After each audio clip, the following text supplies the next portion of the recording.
triplex villas at Kollur, APR Projects. Hi welcome to our channel. ఇప్పుడు మనతో పాటు ఒక స్పెషల్ గెస్ట్ ఉన్నారు. స్పెషల్ గెస్ట్ అనే కాదు, తను చాలా స్పెషల్ అని చెప్పుకోవాలి. చాలామంది జీవితాలు మారాయి కూడా. ఒకానొక టైంలో అమ్మతనానికి ఔన్నత్యాన్ని పెంచిన ఒక మాతృమూర్తి అని చెప్పుకోవాలి. Is none other than great actress సుధామ్మ. సుధామ్మ నమస్కారం. నమస్కారం అన్న, ఎలా ఉన్నారు? బాగున్నానమ్మా. గుడ్. మీ క్యారెక్టర్స్ చూసిన తర్వాత అంటే ఒకానొక టైంలో అమ్మతనానికి విలువ పడిపోతుంది, అమ్మకి విలువ ఇవ్వట్లేదు, కొడుకులు సరిగా చూసుకోవట్లేదు, ఓ అమ్మ అంటే ఇలా ఉండాలా అని కొన్ని సినిమాలు చూస్తేనే నేర్చుకున్నారు కూడా. అలాంటి అమ్మ క్యారెక్టర్లు ఎన్నో చేశారు మీరు కానీ, నిర్మలమ్మ కానీ, ఇలా చెప్పుకుంటూ పోతే. బట్ ఆ సెకండ్లో, ముఖ్యంగా మా సెకండ్లో మీరు బాగా గుర్తున్నారు ఇప్పటికి మాకు. సో ఎన్నో అచీవ్ చేశారమ్మా. 81లో సినిమాకి వచ్చారు. ఆల్మోస్ట్ 800 పిక్చర్స్ 900 పిక్చర్స్ పైన చేశారు. 40 years అయిపోయింది కూడా కెరీర్. అవును. ఒక్కసారి బ్యాక్ వెళ్ళి చూసుకుంటే సుధా అనే ఒక వ్యక్తి సాధించిన అచీవ్మెంట్స్ ఏంటి, మీరు పడ్డ స్ట్రగుల్స్ ఏంటి, ఎన్నో అవమానాలు, ఎన్నో కష్టాలు, ఎన్నో విజయాలు, అంటే వీటన్నిటికి మించిన ఎన్నో విజయాలు కూడా. ఒకసారి వెళ్ళి చూసుకుంటే ఎలా అనిపిస్తుంది ఆ లైఫ్? ఇప్పుడు వరకు నేను వెనక్కి తిరిగి చూసుకోవాలా. కష్టాలైనా సరే, సుఖమైనా సరే, అది ఒక ఎక్స్పీరియన్స్గా తీసుకున్నాను. అదంతా కారణం మా అమ్మ నాన్న. నాన్న కంటే నాన్న పీడబ్ల్యూడీలో పనిచేసేవారు, సివిల్ ఇంజనీర్ కాబట్టి ఎక్కడ ట్రాన్స్ఫర్ ఎక్కువ ఉంటుంది. ఎప్పుడైనా ఆడపిల్లలు తండ్రికి చాలా క్లోజ్గా ఉంటారు అంటారు, కానీ నేను మా అమ్మతోనే ఎక్కువ క్లోజ్గా. మరి ఈ మధ్యకాలంలో ఈ 2 years నేను నాన్నతో చాలా క్లోజ్గా ఉన్నాను. కానీ అంతకుముందు మా మదరు, నా విల్ పవర్ కానీ, నా ధైర్యం కానీ, మొండితనం కానీ ఎందుకు ముందడుగు వేయలేను అని నాలో నేను ప్రశ్నించుకుంటే ఒక సమాధానం దొరుకుతుంది అంటే కారణం మా అమ్మ. ఎలాగంటే అమ్మకి హై షుగర్ ఉన్నప్పుడు డాక్టర్ దగ్గర తీసుకెళ్తే, ఇది ఒక చిన్న ఇన్సిడెంట్, అది దాన్ని బట్టి మీరు అర్థం చేసుకోండి అమ్మ ఎలా ఉంటారు, మా అమ్మ సుధమ్మ అమ్మ ఎలా ఉంటారు, సుధమ్మ ఎందుకు ఇలా ఉంది అంటానికి. డాక్టర్ దగ్గర తీసుకెళ్ళాము. ఆయన అన్నారు, ఇంకా నువ్వు చనిపోలేదా అన్నారు. అదేంటి అమ్మని, అదేంటి అలాగంటున్నారు అంటే, ఏదైనా నువ్వు కోమాలో ఉండాలి లేదా నువ్వు చనిపోయి ఉండాలి. ఎందుకంటే 550 పెట్టుకున్నావు. ఇది జరిగేటప్పుడు 1984లో. నువ్వు ఇలా ఉండడానికి కారణం ఇంత ఉంది, డయాబెటిక్, హై బీపీ ఉంది. ఇదంతా జరుగుతుందంటే నువ్వు మిరాకిల్, ఏదో జరుగుతుంది నీలో, నీ దేవుడి పవరా ఏంటో నాకు అర్థం కాలేదు, మిరాకిల్ జరుగుతుంది, మెడికల్ మిరాకిల్ ఇది అంటే. లేదండి నాలో ఉంది, నా విల్ పవరే అని చెప్పేసి ఇంటికి వచ్చింది. అన్నీ అయిపోయింది. 1 monthలో నేను తగ్గించి చూపిస్తానండి అంది. ఇంటికి వచ్చిన తర్వాత నాతో చెప్పింది, పని వాళ్ళందరినీ తీసేయన్నారు. అదేంటమ్మా ఎలా చేస్తానే, ఎందుకు చేయలేను, 2 కాళ్ళు బాగానే ఉంది, 2 చెయ్యి బాగానే ఉంది, నడుచుకుంటూ వెళ్తా. అక్కడి నుంచి షుగర్ తగ్గడం అలాగా వచ్చింది. అది చూసి నాకు ఇన్స్పిరేషన్గా తీసుకుని, ఎందుకు మనం చేయలేమా అని మనసులో ఒక ధైర్యం, ఒక మొండితనం, విల్ పవర్ అక్కడ పెరిగింది. అందుకే అమ్మ నాకంటే క్లోజ్ అనమాట.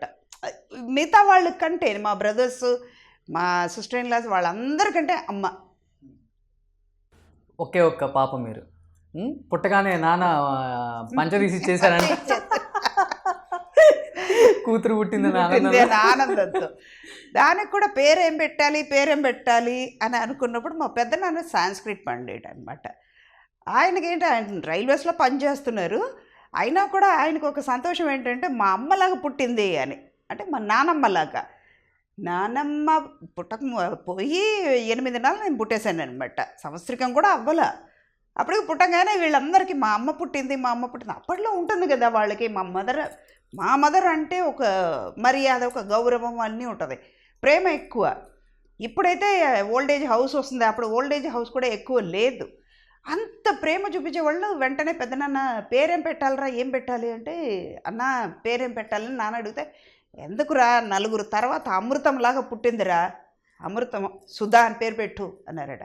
ఎందుకంటే మా నాన్నమ్మ పేరు లక్ష్మి, ఇంటికి లక్ష్మి పుట్టింది, కానీ పేరు పెట్టి పిలవలేరు కదా. ఇప్పట్లో అయితే మొగుండు పేరు పెట్టి పిలుస్తున్నాము, అప్పట్లో అయితే తల్లిదండ్రులు పేరు పెట్టినా కూడా పిలవలేరు, దానికోసం ఇంకో పేరు పెట్టుకుంటారు. అలా అన్నప్పుడు సుధాని పెట్టు అంటే, సుధా అంటే అమృతంలాగా దొరికేనమాట. అమృతం అన్నారు కాబట్టి అడుగుతున్నాను, నిజంగా అమృతం ఏమైనా అవుతున్నారా? అప్పటి నుంచి చూస్తున్నాను, 40 years అయింది సినిమా ఇండస్ట్రీకి వచ్చి. నాకు ఇప్పుడు 28, 29 వచ్చేసింది. సినిమాలో చూసినప్పుడు ఎలా ఉన్నారో ఇప్పటికి అంతే ఉన్నారు సుధమ్మ అంటే. ఏంటి సీక్రెట్ ఏంటి, బ్యూటీ సీక్రెట్ ఏంటి? అమృతం తాగట్లేదు కానీ అమృతం లోపల ఉంచేసుకున్నాను. ఎందుకంటే ఏ టెన్షన్ వచ్చినా ఇలా వదిలేస్తా. అది ఎంత టెన్షన్ అయినా సరే. టెన్షన్ పడితే ముందు హెల్త్ పాడవుతుంది, మనం మైండ్ పనిచేయదు. దట్టు మనకి ఒక ఆర్టిస్ట్గా ఉన్నప్పుడు కెమెరా ముందు మనం కనపడాలి. ఇప్పుడు ప్రజలు మనని చూసి వాళ్ళింటూ మనిషిలాగా మనని తలుచుకున్నప్పుడు మనం హెల్తీగా ఉంటేనే వాళ్ళు సంతోషంగా ఉంటారు. అందుకే నేను ఏ టెన్షన్ వచ్చినా తీసి పడేస్తాను. జరిగింది, దీనికి ఒక కారణం పెట్టుంటాడు పైనుంచి పంపించేటప్పుడే. ప్రీ ప్లాన్డ్గా ఇవాళ రోషన్తో కూర్చుని నేను సుమన్ టీవీకి ఇంటర్వ్యూ ఇవ్వాలి అనేది ఎప్పుడో రాసాడు ఆయన. టైంతో సగా రాసాడు, ఎవరు మార్చలేరు కదా. మేబీ మనం ఒక 5 నిమిషాలు 10 నిమిషాలు మార్చుకోవచ్చు, అంతేకాని ఈరోజే జరగాలని ఉంది. ఇన్ని రోజులు ఇన్ని సంవత్సరాలుగా అడిగిన రోషన్కి నేను ఇవ్వకుండా నా షెడ్యూల్ వల్ల ఇప్పుడు ఇవాళ ఇస్తున్నాను కదా, దీనివల్ల మారింది అని. అమృతం ఎలా ఉందంటే టెన్షన్ లేకుండా టెన్షన్ ఫ్రీగా ఉంటాను, దానివల్ల అమృతం. ఇంకోటి ఏంటంటే షూటింగ్ ఉన్నా లేకపోయినా నా పని నేను చేసుకుంటూ ఉంటాను. డిపెండెంట్గా ఉండడం నాకు ఇష్టం ఉండదు. మేబీ కొని మనం చేయాల్సిందే, ఆధారపడాల్సిందే. దానికోసం ప్రతిదీ వాళ్ళని ఇంకో వాళ్ళ మీద రుద్దకూడదు, నా మెంటాలిటీ. దాని కూడా అమ్మ కారణం. నువ్వు చేయలేవా, కంచంలో అన్నం ఉంది, ఆకలేస్తుంది, ఇది కష్టం అని అనుకుంటే నీ ఆకలి తీరదు. చేత్తో తిను, తీసుకుని తింటే నీ ఆకలి తీరుతుంది కదా, చెయ్యి. అలాగే ఒక అడుగు వేసావు, 2వ అడుగు వేస్తేనే నువ్వు వెళ్ళాల్సిన చోటకి వెళ్ళగలుగుతావు. అయ్యో నేను వెళ్ళలేను అంటే అక్కడే ఆగిపోతావు. చెయ్యి అనేవాళ్ళు ఇలాంటి నేర్పించడం వల్ల, అమృతం లోపల ఉండిపోవడం వల్ల ఇప్పుడు కూడా అలాగే ఉన్నా. అంతే సీక్రెట్. మైండ్లో ఏది పెట్టుకోను. సో యాక్చువల్గా 40 years అయ్యి ఎన్ని సినిమాలు తీసినా కానీ సుధమ్మకి మీడియా అన్న ఇంటర్వ్యూస్ అన్న పెద్దగా ఇంట్రెస్ట్ ఉండదు. ఎందుకని? అంటే ఏదైనా కాంట్రవర్సీ అయ్యిద్ది లైఫ్లో, ఎందుకు లేనిపోంది తెచ్చుకోవటం, ఇంత సాధించాము ఇంకేంటి అనిపించి అలా దూరంగా ఉండిపోయారా? అయితే బేసికల్గానే మీకు ఇంట్రెస్ట్ ఉండదా? బేసిక్గానే నాకు ఇంట్రెస్ట్ ఉండదు. ఎందుకంటే వాళ్ళ మీద తప్పు కాదు, ఎక్స్పోజింగ్ అన్నది ఏంటంటే మనం ఒకళ్ళు చెప్పి మనం చేయాల్సింది అవసరం లేదు. ఇది మీడియాని నేను సించపరిచినట్టు నేను చెప్పలేదు. ఎందుకంటే ఇప్పుడు సినిమా చూస్తే ఆటోమేటిక్గా క్యారెక్టర్ ఏంటో అర్థమైపోతుంది. సుధా అన్న ఒక ఆర్టిస్ట్ ఈ పిక్చర్లో ఉన్నారు అన్నది తెలిసిపోద్ది. తర్వాత పిక్చర్ రాకముందే ఫిలిం న్యూస్ అని ముందు వచ్చేది. అవన్నీ అన్నిట్లో ప్రొడ్యూసర్ క్లియర్గా ఇచ్చేవాళ్ళు, డైరెక్టర్తో సహా ఆర్టిస్ట్ కాస్టింగ్ ఏంటి ప్రతి ఒక్కటి వచ్చేది. A to Z ఒక ప్రోడక్ట్ గురించి అంటే అన్నీ క్లియర్గా వచ్చేది. దానివల్ల మాకు అంత అవసరం లేకపోయింది. అండ్ వన్ మోర్ థింగ్ ఏంటంటే ఆ టైం కూడా నాకు దొరికేది కాదు. మిగతా వాళ్ళకంటే నాకు లక్ ఏంటంటే 4 లాంగ్వేజ్ చేసేదాన్ని. సెకండ్ సండే అనగానే మన షూటింగ్ ఉండదు, డబ్బింగ్ ఉండదు, మన ఇండస్ట్రీకే అది సెలవు రోజు అన్నమాట. ఆయన కూడా నేను వేరే ఎక్కడో అవుట్డోర్లో పనిచేస్తూ ఉండేదాన్ని. మా ఇంటి వాళ్ళనే నేను చేసా. అమ్మని ఒక్కొక్కసారి 6 నెలలకు ఒకసారి చూసేదాన్ని. కూతురు ఉందా పోయిందా అనేవాళ్ళు. ఇప్పుడు అర్థమైందా నాకు టెన్షన్ లేకపోవడం వల్ల ఇంత కూల్గా తీసుకుంటాను. అందుకే 40 years అయినా కూడా ఇప్పుడు ఇలా ఉన్నాను. అందుకే నాకు మీడియా ముందు వచ్చి ఇంటర్వ్యూ ఇవ్వాలి. ఇంకోటి నా మనస్ఫూర్తిగా చెప్తున్నాను, నాకు బయట ఆర్టిఫిషియల్గా యాక్ట్ చేయడం రాదు. ఉన్నది ఉన్నట్టే ఉంటాను. సుధా అంటే పలపల వాగుతూ ఉంటుంది, మనసులో పెట్టుకోను. అలా అన్నప్పుడు మనం ఏదైనా చెప్పి లేనిపోని ఎందుకు క్రియేట్ చేసుకోవడం, దానివల్ల కూడా కొంచెం దూరంగానే ఉన్నాం. అంతేనా? అంతే. అంటే 81లో స్టార్ట్ చేశారమ్మా మీ కెరీర్. ఆల్మోస్ట్ ఒక హీరోయిన్ అవుదాం అన్న హోప్స్తోనే ఇండస్ట్రీకి వచ్చారు. ఎవరికైనా ఉంటుంది అమ్మాయికి, నేను హీరోయిన్ అవ్వాలి. అయ్యారు కూడా. ఫస్ట్ పిక్చర్ రఘువరంతో యాక్ట్ చేశారు, మంచి. కానీ బై బ్యాడ్ లక్ అనుకోవాలా, గుడ్ లక్ అనుకోవాలా, ఆ సినిమాలు రిలీజ్ అయ్యి ఉంటే సుధా అనే ఒక వ్యక్తి ఇప్పుడు ఇండస్ట్రీలో ఉండేదా? ఉండేదని కాదు. ఎందుకంటే ఎప్పుడో గుర్తుకొస్తాయి. ఏదో ప్రోగ్రామ్ కూడా వచ్చేది ఈటీవీలోనో మా టీవీలోనో చూసాను, వేరే ఛానల్లో చూసాను నేను. వాళ్ళని ఎత్తుకోవడం అన్నమాట. అన్వేషణ అయ్యో సారీ అండి TV9 వాళ్ళు, నేను మామూలుగా ఒక ఎగ్జాంపుల్గా చెప్తున్నాను అంతే. అలాగే నేను కూడా వెళ్ళిపోయేదాన్ని. ఇది good luck for Sudha, bad luck for producers. వాళ్ళ బ్యాడ్ లక్ నాకు గుడ్ లక్ అయ్యింది. ఇంకోటి, నేను ఏడవడం వల్ల ప్రొడ్యూసర్స్ నవ్వుతున్నారని విఎన్ ఆదిత్య చెప్పినట్టు వాళ్ళ బ్యాడ్ లక్ నాకు గుడ్ లక్ అయ్యింది. అందుకే ఇప్పటి వరకు ఉన్నాను. ఒకవేళ నేను హీరోయిన్గా సక్సెస్ అయ్యి ఉంటే వెళ్ళిపోయి ఈ పాటికి ప్యాక్ చేసి ఎక్కడ సుధగారు అని మీరు ఎత్తుక్కునేవాళ్ళు. అది జరగలేదు. అంటే బేసికల్గా ఎవరన్నా అమ్మాయికి నీది హీరోయిన్ మెటీరియల్ కాదు, నీ ఫేస్ అంటే వాళ్ళు ఎంత బాగాలేకపోయినా కానీ కొద్దిగా గొప్ప వాళ్ళకి కొంచెం బాధ అనేది ఉంటుంది. కానీ మీరు దాన్ని ఇన్స్పిరేషన్గా తీసుకొని ఓహో ఇది కరెక్ట్ కదా అని చెప్పింది, నేను సాధించాల్సింది ఎంతో ఉందని ముందడుగు వేశారు కదా. నిజంగా ఆ రోజుల్లోనే మీకు ఆ ఏజ్లోనే ఎలా అనిపించింది అట్లా? చెప్తే అది సిల్లీగా ఉండొచ్చు. ఏదైనా ఒక డెసిషన్ తీసుకోవాలి, ఒక పని చెయ్యాలి, ఇవాళ ఈ పని చెయ్యాలి, మనకి ఫైనల్ డెసిషన్ ఏంటి? ఫాదర్, మదర్, బ్రదర్ అందరినీ, నా ఫ్రెండ్స్ అందరినీ సజెషన్ అడుగుతా. చివరికి ఫైనల్ డెసిషన్ నాదే అయ్యి ఉంటుంది. ఎందుకంటే చెయ్యాల్సింది నేను కాబట్టి వెళ్ళిపోయి బాత్రూంలో కూర్చుంటా. మా వాళ్ళకి బాగా అర్థమవుతుంది అది. ఇది తను బాత్రూంలో లోపలికి వెళ్ళిందంటే గంట తరబడి రాలేదు అంటే డెసిషన్ తీసుకుంటుంది, ఏదో అది మంచి డెసిషన్ అయ్యి ఉంటుంది అని. 83 వరకు వర్క్ చేశాను. మధ్యలో గ్యాప్. నాకు మా మదర్కి ఏంటంటే హీరోయిన్ అవ్వాలని కోరిక. అంటే యాజ్ ఆర్టిస్ట్గా నేను వచ్చాను. ఆవిడ కూడా థియేటర్ యాక్టర్స్ కాబట్టి ఆవిడ టేస్ట్ నా టేస్ట్ వేవ్లెంత్ కరెక్ట్గా ఉంది కాబట్టి వచ్చాం. అది ఫ్యామిలీ సర్కమ్స్టెన్స్ వేరే. అదంతా ఒక తోడు వచ్చేటప్పటికి ఏమవుతుందంటే ఇండస్ట్రీకి వచ్చాము, ఒక 3 పిక్చర్స్ చేసాం, రిలీజ్ అవ్వలేదు. ఒకటి మాత్రం రిలీజ్ అయింది, యావరేజ్గా ఆడింది, వెళ్ళిపోదాం.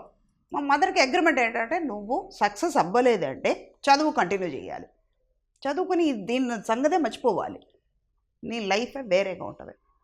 పెళ్ళి అది చదువుకున్న తర్వాత ఉద్యోగం చేస్తావా ఓకే, తర్వాత ఒక సర్టన్ ఏజ్ తర్వాత పెళ్లి చేస్తా, నీ ఫ్యామిలీ నీ దారి వేరే అన్నది ఉండాలి అన్నది. నాకేంటంటే అమ్మకి అగెయిన్స్ట్గా చెయ్యాలి అని అది దేవుడిని మొక్కున్నా నేను. ఎందుకంటే సక్సెస్ అవ్వకపోతే మన అనుకున్నది ఏంటి, అది జరగకపోతే అనే క్వశ్చన్ మార్క్. కాదు, ఎలాగైనా సక్సెస్ అవుతాం అని పాజిటివ్గా తీసుకుని వచ్చాం. మధ్యలో ఒక 83 నుంచి 84 వరకు ఏమి లేదు, వెనక్కి వెళ్ళిపోయాం. మళ్ళీ బాలచంద్ర గారు పిలిచారు. పిలిచి ఆయన అన్నారు, నీకు 1 వీక్ టైం ఇస్తాను, క్యారెక్టర్ ఆర్టిస్ట్ అయితే నువ్వు చనిపోయేంత వరకు కూడా చేయొచ్చు. ఒకటి. రెండోది, నువ్వు ముసల్దాన్ని అయిన తర్వాత నడవలేక నువ్వు వాకింగ్ స్టిక్ పెట్టుకున్నప్పుడు నిన్ను చూసి ఎదటి వాళ్ళు ఈ ముసల్దానికి ఎందుకంట, వెళ్ళిపోయి ఇంట్లో కూర్చోవచ్చు కదా అని నిన్ను చూసి చెప్పేవాళ్ళు ఉంటాయి. తర్వాత నీ దగ్గర పనిచేసేవాళ్ళే ఈ ముసల్దానితో మేము తట్టుకోలేకపోతున్నాం, ఇది రిటైర్ అవ్వదు, మమ్మల్ని చంపు తింటుంది అని మాట రానంత వరకు నువ్వు చేస్తూ ఉండొచ్చు. అన్నిటికంటే మించిపోయింది ఏంటంటే నీ మొహం హీరోయిన్గా గ్లామర్ క్యారెక్టర్గా పనికిరాదు, నువ్వు ఎన్నాళ్ళు హీరోయిన్ ఓరియంటెడ్గా చేస్తావని. ఇప్పటిలాగా అప్పుడు గ్లామర్ కూడా ఉండేది కాదు. సరిపోని ఈ క్యారెక్టర్కి కాకపోతే దానికి షిఫ్ట్ అవుతాం అనటానికి ఛాన్స్ లేదు మాకు. నా మొహం దేవుడు పెట్టేటప్పుడే ఏదో బ్రహ్మదేవుడు ఏడుస్తూ సరస్వతీదేవి మీద కోపంతో పెట్టాడేమో, సృష్టించేటప్పుడు ఇది ఎప్పుడు ఏడుపుకే పరిమితం అవ్వాలి అని అలా పెట్టాడేమో. వచ్చింది, అన్నీ చేస్తున్నాం. ఆయన చెప్పారు హీరోయిన్గా పనికిరావు. ఏదో హీరోయిన్ అంటే లేడీ ఓరియంటెడ్ సబ్జెక్ట్ ఎన్నాళ్ళు వస్తుంది, 4 పిక్చర్ 5 పిక్చర్ 10 మించిపోతే 10 పిక్చర్లు, అంతకంటే నువ్వు ఏం చేయలేవు, నీకు టైం ఇస్తా 1 వీక్ ఆలోచించుకుని చెప్పు అన్నారు. ఇంటికి వచ్చాను, మా అమ్మని అడిగాను. ఆయన చెప్పింది కరెక్టే కదా, నీ ఇష్టం, మళ్ళీ మనం అనుకున్నట్టు జరుగుతుంది. వచ్చాము ఆయన దగ్గర నుంచి, నీకు మళ్ళీ కాల్ వచ్చింది, ఇంకా డిసిషన్ నీది అన్నారు. వెళ్ళిపోయి కూర్చున్నా నా ప్లేస్కి, నా స్వర్గలోకి వెళ్ళి కూర్చున్నా ఒక 15 నిమిషాలు డిసిషన్ తీసుకున్నా. నాకేంటంటే ఆర్టిస్ట్గా ఉండాలి, పేరు తెచ్చుకోవాలి. మళ్ళీ కనపడింది, ఓకే బయటకు వచ్చాను. ఇమ్మీడియట్గా ఆయన ఆఫీస్కి వెళ్ళాను. ఓకే అండి చేస్తానని చెప్పాను. కానీ అప్పుడే 84లో ధైర్యమైన ఎవరు హీరోయిన్గా వచ్చిన వాళ్ళు చెయ్యడానికి ఆలోచించే క్యారెక్టర్ నేను చేశాను. ఒక ప్రాస్టిట్యూట్ క్యారెక్టర్ చేశాను ఫస్ట్ రీఎంట్రీలో. అది కూడా ఆ పిక్చర్ అప్పుడే 150 days ఆడింది. వన్న కనవుகள் అని, కలర్ఫుల్ డ్రీమ్స్. నా కళలంతా నిజమయ్యింది అక్కడ. అప్పటి నుంచి ఇప్పుడు వరకు ఇందాక నేను చెప్పినట్టు వెనక తిరిగి చూడలా. ఇప్పుడు వరకు ముందడుగు వేసుకుంటూ వెళ్తున్నాను అనమాట. కానీ గతం మర్చిపోను. అందుకే మీరు సక్సెస్ఫుల్ ఉమెన్ అయిపోయారు. Thank you. కానీ ఎలా అనిపిస్తుంది అమ్మా, అప్పటికి మీకన్నా చిరంజీవి గారు పెద్దోళ్ళు, నాగార్జున గారు పెద్దోళ్ళు, బాలకృష్ణ, వెంకటేష్, ఇటు చూసి మమ్ముట్టి, తమిళ ప్రభుకి కూడా అమ్మ కదా. అమ్మ కాకముందు అమ్మ క్యారెక్టర్లు చేసేసారు. వీళ్ళందరికీ అమ్మగా చేసేటప్పుడు అసలు ఎలా అనిపించింది మీకు స్క్రీన్ మీద? నాకు క్యారెక్టరే కనిపించేది కానీ ఆఫ్ స్క్రీన్ నవ్వుకుంటారా మీరు అంతా కూర్చొని? వాళ్ళు చెప్పేవాళ్ళు. గ్రీక్ వీరుడు టైంలోనే నాగార్జున గారి డబ్బింగ్ చూసి తన్ని అమ్మాని పిలవలేకపోతున్నాను. మన్మధుడు టైంలో కూడా పిన్ని అని ఎందుకు పిలుస్తారంటే ఆ ముందు అమ్మాని పిలవమన్నారు, తర్వాతనే పిన్ని అన్నారు. ఆ పిన్నిని కూడా నేను పిలవలేకపోతున్నాను తను చూసి అన్నారంట ఆయన. అందరికంటే చిన్నదాని అయినా అందులో ఒక గొప్పతనం ఏంటంటే మనకి అమ్మ అన్నప్పుడు ఒక మర్యాద దొరుకుద్ది. అది గర్వంగా ఉంటాను నేను. ఎంతోమంది ఆంటీ రావచ్చు, అక్క రావచ్చు, వదిన, చెల్లి అందరూ ఉండొచ్చు, కానీ అమ్మను పిలవడానికి ఒక అర్హత ఉండాలి. జయలలితకు వచ్చింది, మీకు వచ్చింది, నాకు వచ్చింది. అది దేవుడికి థ్యాంక్స్ చెప్పాలి. అందుకే వాళ్ళు నాకంటే పెద్దవాళ్ళు అనేది రాలా మైండ్లో. క్యారెక్టర్ చేసే క్యారెక్టర్ కూడా అలా పడింది కాబట్టి ఈ క్యారెక్టర్కి మనం న్యాయం చెయ్యాలి, అమ్మలాగా ఉండాలి. దానివల్ల ప్లస్ కూడా చాలా జరిగినాయి, అడ్వాంటేజ్ ఎక్కువ ఉంది నాకు. ఎన్టీఆర్ ఏమన్నారు, బతికలేరు. అది కూడా ఆలి అన్నారు, ఇంకా నయ్యో 10 ఏళ్ళ ముందు పుట్టుంటే వాళ్ళకు కూడా అమ్మలాగా చేసేవాళ్ళు మీరు అన్నారు. ఎలా ఉంటుందమ్మా వర్క్ ఎక్స్పీరియన్స్ నాగార్జున గారితో? ఆల్మోస్ట్ నాగార్జున గారితో చాలా పిక్చర్లు చేశారు, 17 పిక్చర్లు చేశారు. మంచి ఒక ఫ్యామిలీ ఫ్రెండ్ అనమాట. ఇవాళ నేను బతుకుండే మీ ముందు కూర్చున్నానంటే ఆయన కారణం. 2 సార్లు కాపాడారు ఆయన. అవును, విన్నాను నేను కూడా. మీ లైఫ్లో రిపీట్ అనుకున్నా కానీ మీ ఇంటర్వ్యూస్ ఎక్కడ లేవు కాబట్టి ఆ ఇన్సిడెంట్ ఒకసారి చెప్పండి అమ్మా. సరే, ప్రెసిడెంట్ గారి పెళ్ళాం. అప్పుడు చెన్నై నుంచి చెన్నై నుంచే వెళ్ళేదాన్ని అందరూ. అప్పుడు షిఫ్ట్ అవ్వాలి హైదరాబాద్కి, కొంతమంది షిఫ్ట్ అయ్యారు. హైదరాబాద్కి వెళ్తున్నాము, నేను, మా మదరు, హెయిర్ డ్రెస్సరు, అసిస్టెంట్.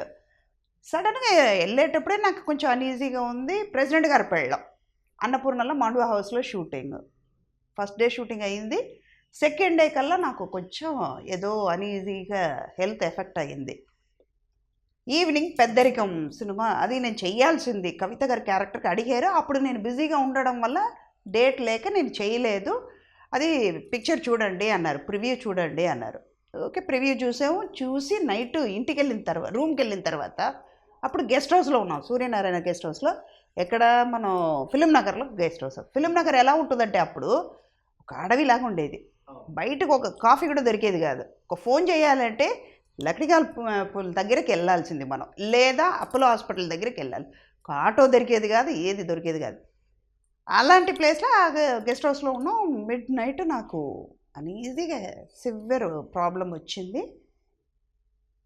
ముందు రోజు సాయంకాలం ఉన్నప్పుడే ప్రాబ్లం వచ్చింది. మా కజిన్ బ్రదర్ ఇంటి దగ్గరికి వెళ్తే హాస్పిటల్ చూపిస్తే నేను అక్కడ చేయించుకోను, ఇది ఆపరేట్ చేయాలి, అపెండిసైటిస్ ప్రాబ్లం ఉంది ఆవిడకి, ఇమ్మీడియట్గా మీరు చేయకపోతే డేంజర్ అవుతుంది అన్నారు.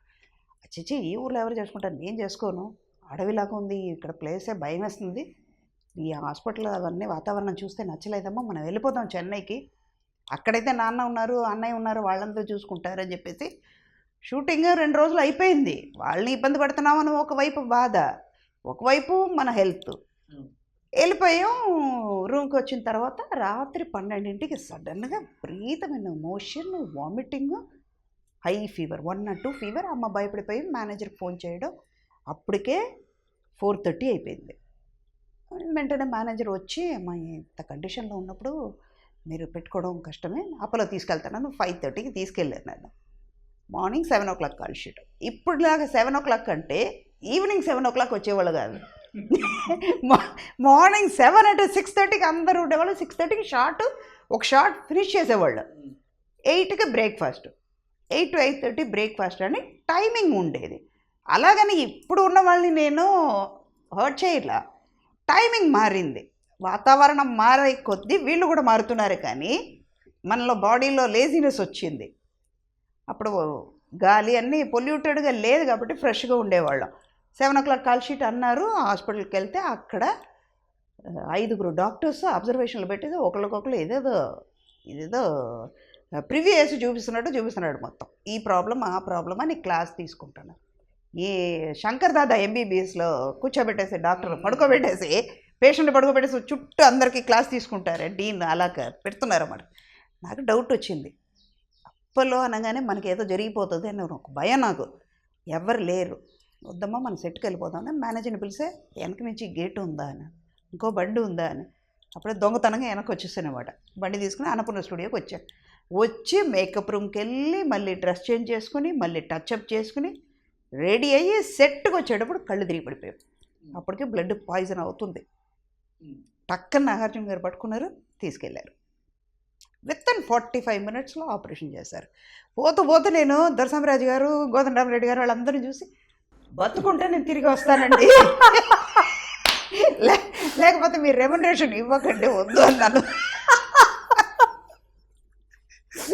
ఏంటి అప్పుడు కూడా అంతే కదా పాప, వాళ్ళు ఎందుకు ఇస్తారు వర్క్ చేయకుండా? ఈ క్యారెక్టరే పోయిన తర్వాత వాళ్ళకేంటి పాపం, ఇబ్బంది పడుతున్నారు కదా వాళ్ళందరూ.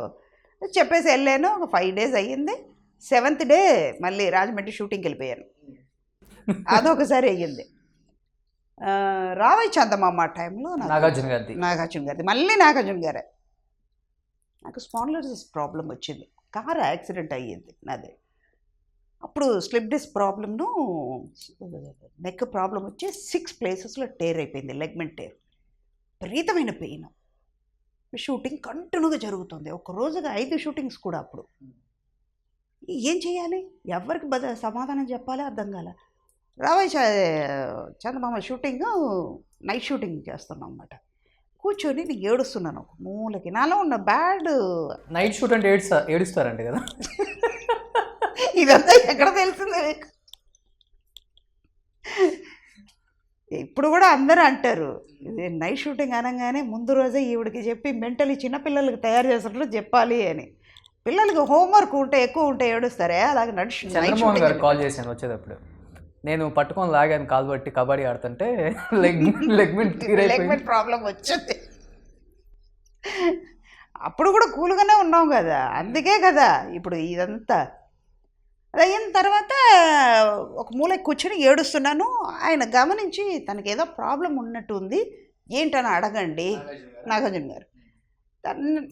నేనేంటంటే ఆయన దగ్గరికి వెళ్ళి క్లోజ్గా మాట్లాడి, అందరితో మంచిగానే ఉంటాం కానీ మన ప్రాబ్లం చెప్పుకునే అంత ఇది లేదు మనకి. అదేంటి ఇలాగ ఉంది అని మేనేజర్ వచ్చి, ఏంటమ్మా ఏమైనా ప్రాబ్లం ఉందా, సార్ కూడా అడగమంటున్నారు, ఏమైందన్నమాట. ఒకటి మీరు ప్యాకప్ చెప్పండి. నాకు మెడ అంతా నొప్పిగా ఉంది, విపరీతంగా పెయిన్ ఉంది, నాకు హెడేక్ ఉంది, ఇది ఎవరికి చెప్పాలో అర్థం కాలేదు, తొందరగా ప్యాకప్ చెప్పమనండి జయంత్ గారికి అలా. ఇది వెళ్ళి ఆయన చెప్పినట్టు ఉన్నారు. అంటే వచ్చి అడిగారు, ఆయన పర్సనల్గా వచ్చి అడిగారు, ఏమైంది సుధా అంటే, ఇలా ముందు రోజు యాక్సిడెంట్ అయ్యింది, మెడ తిప్పలేకపోతున్నా, విపరీతంగా పెయిన్ ఉంది. ఇమ్మీడియట్గా ఆయన డాక్టర్కి ఫోన్ చేశారు, అపాయింట్మెంట్ తీసుకుని నెక్స్ట్ డే మార్నింగ్ వెళ్ళి చూడు అంటే, ఆయన అన్నారట, ఈవిడ ఇంత పెయిన్ పెట్టుకుని పని చేయడం అన్నది గ్రేట్. ఇదే ఈ పొజిషన్లో ఎవరైనా ఉంటే బెడ్ రిటర్న్ అయిపోయేవాళ్ళు. చెయ్యకూడదు అసలు, చిన్న మూమెంట్ కూడా ఉండకూడదు. 6 places టేర్ అయింది. ఇమ్మీడియట్గా స్కాన్ చేసి చూస్తే ఇంత వస్ట్గా ఉంది, మీరు చేయకూడదు, 3 months బెడ్ రెస్ట్ అన్నారు. ఇంకేం 3 months అంటే మనకి మూడు యుగంలాగా అది. ఇంకా అంతే, మనం చెయ్యకుండా ఉండలేం కదా, 3 నిమిషాలే ఎక్కువ మనకి. చెప్పాను, ఆయన ఫోన్ చేసి చెప్పారు, మెల్లమెల్లగా షూటింగ్ 2 సార్లు ఆయన కాపాడారు. నాగార్జున గారు మీ దేవుడు చాలాసార్లు విన్నా నేను, ఎక్కడికి వెళ్ళినా కానీ నాగార్జున సేమ్ ఎపిసోడ్ మనకి గ్రీక్ వీడియోలో వచ్చింది అనమాట. సేమ్ ఎపిసోడ్ ఏది అపెండిక్స్ ప్రాబ్లం ఉన్నది, ఆ పెయిన్ పెట్టుకుని నేను అలాగే పని చేయడం అన్నది సీన్ వచ్చారు. మేమిద్దరు కాంబినేషన్ అనగానే, సుధా గుర్తుందా ఫ్లాష్ బ్యాక్ అన్నారు ఆయన. మర్చిపోయే సీన్ అది. నాకు ఒకటి ఏంటంటే, ఒక చిన్న ప్రాబ్లం అది. నాగార్జున గారిని ఐ కాంటాక్ట్ పెట్టుకుని మాట్లాడలేను.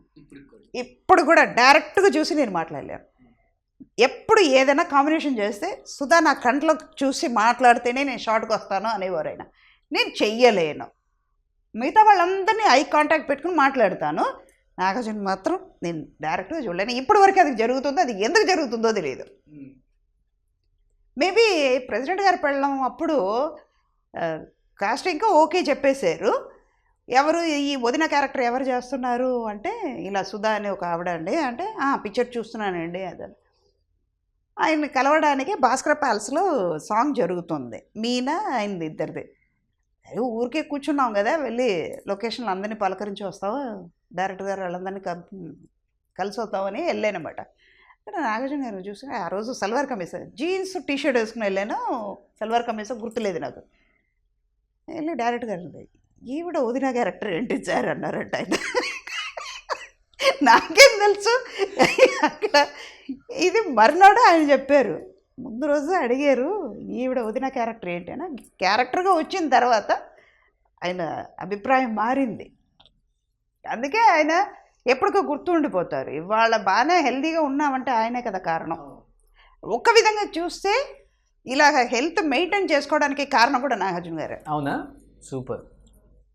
ఇన్స్పిరేషన్ ఆయనే. ఇప్పటికి ఎప్పుడన్నా కలవటం కానీ మాట్లాడటం కానీ నాగార్జున గారితో ఉంది. అప్పుడప్పుడు వెళ్తూ ఉంటాను. ఎక్కడైనా ఫోన్ చేస్తానన్నమాట. వాళ్ళ మేనేజర్కి పిఏకి ఫోన్ చేస్తాను. సార్ ఉన్నారంటే వెళ్ళి కలవడం. అంటే స్టూడియోకి వెళ్తాను, గెస్ట్ హౌస్కి వెళ్తాను, వెళ్ళి పలకరించి ఒక 5 minutes అక్కడ. అప్పుడు వెళ్ళంగానే డ్రై ఫ్రూట్సే అడుగుతాను అన్నమాట. కాఫీ టీ ఏమి అడగను. నేను వస్తున్నాను అనగానే ఇప్పుడు కూడా స్పెషల్ ఏంటంటే, సుధా వస్తుంది, డ్రై ఫ్రూట్స్ ఏమైనా తీసి పెట్టండి, ఎందుకంటే హెల్త్ కాన్షియస్గా ఉంటుంది కదా. 25 years అయింది ఇచ్చరికి. సో బట్ గ్రేట్ అమ్మా, అది ఒక పెద్ద యాక్టర్ అయ్యేప్పటికి కూడా క్రెడిట్ గోస్ టు నాగార్జున గారు. సో కమింగ్ టు చిరంజీవి గారితో ఎలా ఉంటుంది వర్క్ ఎక్స్పీరియన్స్? మెగాస్టార్కి కూడా అమ్మ, వదిన చేయలేదా, వదిన అక్క. బట్ మీ లైఫ్ టర్న్ అయిందంటే ఎస్పెషల్లీ చెప్పుకోవాలంటే గ్యాంగ్ లీడర్. అంతకంటే గ్యాంగ్ లీడర్లో ఏంటంటే సాఫ్ట్ క్యారెక్టర్. ఆమె తర్వాత ఆయనకు తిరిగి చూడక్కర్లేదు. పర్ఫార్మెన్స్ అని ఒక మాట చెప్పాలంటే ఆమె తర్వాత last scene highlight. Gang leader కూడా ఒక చిన్న ఇన్సిడెంట్ జరిగింది. విజయ్, తమిళ హీరో విజయ్ ఉన్నారు కదా, వాళ్ళ ఫాదర్ డైరెక్షన్లో తమిళ ఎస్ఏ చంద్రశేఖర్ ఆయన డైరెక్షన్లో ఇక్కడ చెన్నైలో ఒక షూటింగ్ చేస్తున్నాను తమిళ పిక్చర్. అందులో ఏంటంటే విడో క్యారెక్టర్. ముందు రోజు మంచి బొట్టు అవన్నీ పెట్టుకుని హోమ్లీగా ఉన్న క్యారెక్టర్ చూశారు. సుమలత క్యారెక్టర్ మీకన్నారు కదా, సుమలత క్యారెక్టర్ చేయాల్సింది. ఓవర్ నైట్లో అది మారింది.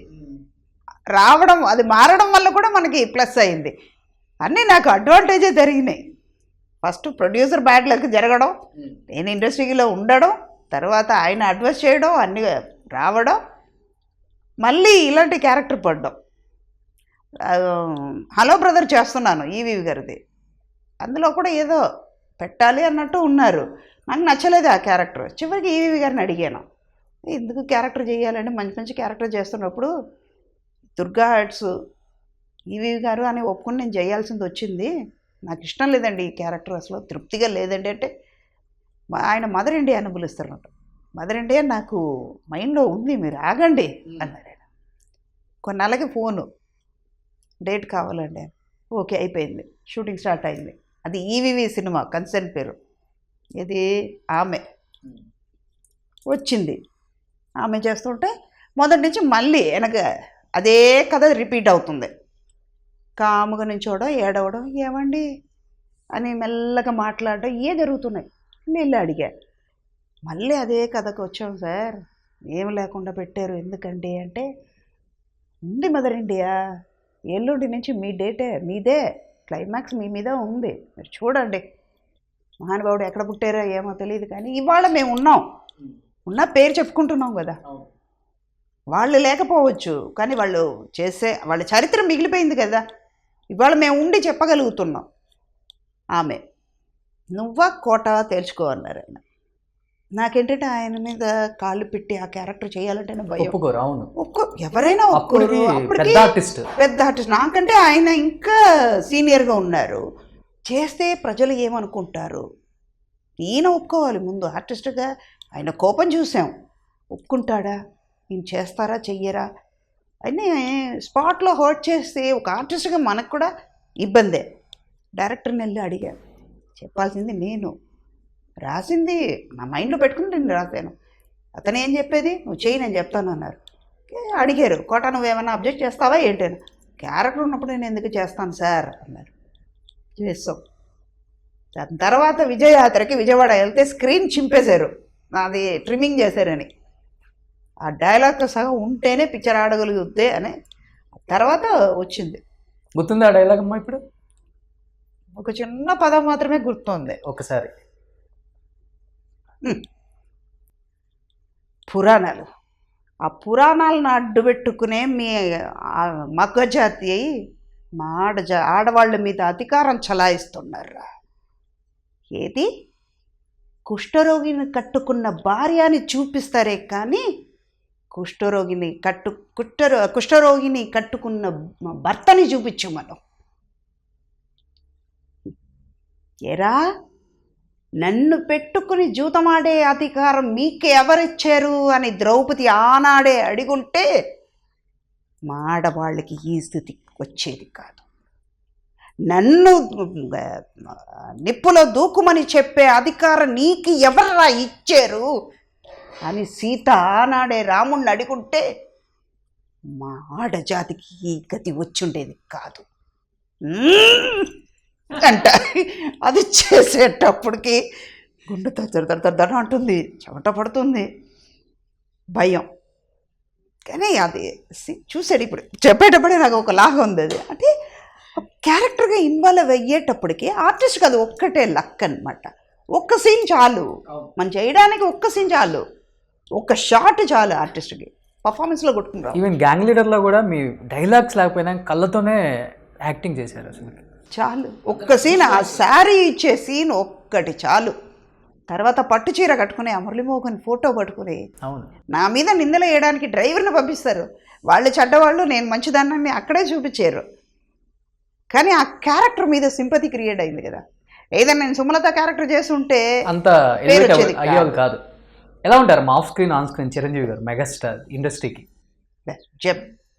కానీ నాకు లక్ అది. నన్ను నిజంగా చెప్పాలంటే నాకు మా ఫాదర్ మదర్ బ్లెస్సింగ్, దేవుడు ఇచ్చిన వరం ఏంటంటే వీళ్ళందరితో కలిసి చేయడం నాకు అదృష్టం. వాళ్ళు కూడా వాళ్ళింటి మనిషిలాగా నన్ను ట్రీట్ చేశారు. ఎక్కువ మీరు మెగాస్టార్ ఫ్యామిలీకే ఎక్కువ క్లోజ్? నాగార్జున గారి ఫ్యామిలీ, నాగార్జున ఫ్యామిలీనా? బట్ బయట ఎక్కువైతే మెగాస్టార్ ఫ్యామిలీ అందరికి కూడా సుధామ్మ అంటే బాగా అందరికీ వచ్చాయి. వీళ్ళందరూ చిన్నపిల్లలు కదా. గ్యాంగ్ లీడర్ చేసేటప్పుడు రామ్ చరణ్ 7 years 8 years వచ్చి కోక్ తాగుతున్నాను ఆంటీ అనేవాడు. అంటే జోక్ చెప్పేదాన్ని నేను, చరణ్ నువ్వు పెద్దోడు అయ్యేవా, నేను చిన్నదాన్ని అయ్యానా, నాకు అర్థం కాలేదు నాన్న, నీకు కూడా తల్లి చూడు అన్నా నేను. అంతే కదా, వాళ్ళే ఎదిగారు, నేను ఎదగలేదు, అలాగే ఉన్నా. అంటే నాగార్జున గారి ఫ్యామిలీ అంటే అక్కడ సుశీల గారు, వెంకట్ గారు వీళ్ళందరూ నాకు క్లోజ్ అనమాట. సుశాంత్ వీళ్ళందరూ ఫ్రెండ్స్ లాగా ఉండేవాళ్ళు. అంటే ఫ్రెండ్ కంటే మోర్ దెన్ ఫ్యామిలీ నాకు క్లోజ్గా ఉండేవాళ్ళు. సుశీల గారితో చాలా ఇప్పుడు కూడా ఎప్పుడైనా మాట్లాడుతూ ఉంటాను. మాట్లాడితే ఒక అరగంట సేపు మాట్లాడతాం, అంతకంటే ఎక్కువ కాదు, అరగంట. ఓ చాలా తక్కువే. అంటే అన్నీ మాట్లాడుకుంటూ గడుపుతాం అన్నమాట. టైం ఎప్పుడైనా స్పెండ్ చేయాలంటే, ఎప్పుడైనా మాట్లాడాలంటే వాళ్ళతో మాట్లాడతాను. చిరంజీవి గారి ఫ్యామిలీ కంటే నాగార్జున గారి ఫ్యామిలీతో క్లోజ్ అండి. మనోజ్కి మమ్మీయే నేను. ఓకే. మేజర్ చంద్రకాంత్ టైంలో చెప్పేవాడు, వాళ్ళ మదర్ ఏదైనా తిడితే ఈ మమ్మీ నువ్వు వద్దు, నేను ఆ మమ్మీతోనే ఉంటాను అన్నాడు. మమ్మీ అని గట్టిగా అరిసాడు జుమ్మంది నాదం. అప్పుడు ఎందుకురా అలా అరుస్తావు అంటే, ఇంకా మారలేదురా నువ్వు, అలాగే చిన్నప్పుడు ఎలా ఉన్నావో అలాగే ఉన్నావురా అంటే, అవును మమ్మీని చూస్తే అలాగే కదా అరవాలి. బట్ బాలకృష్ణ గారిది ఫస్ట్ పిక్చర్ కదా మీరు మేడం తెలుగులో? వదినగా, తల్లిదండ్రులు వదినగా చేశారు. వదిన తర్వాత బాలకృష్ణ సుల్తాన్లో అవన్నీ కూడా తల్లిగా కూడా చేశాను. పరవీర్ చక్రాల తల్లి. తల్లి తల్లి తల్లి. ఎలా ఉంటుంది బాలయ్య బాబుతో? యాక్టింగ్ నేర్చుకోవచ్చు, యాక్టివ్గా ఎలా ఉండాలనేది కూడా నేర్చుకోవచ్చు బాలయ్యతో.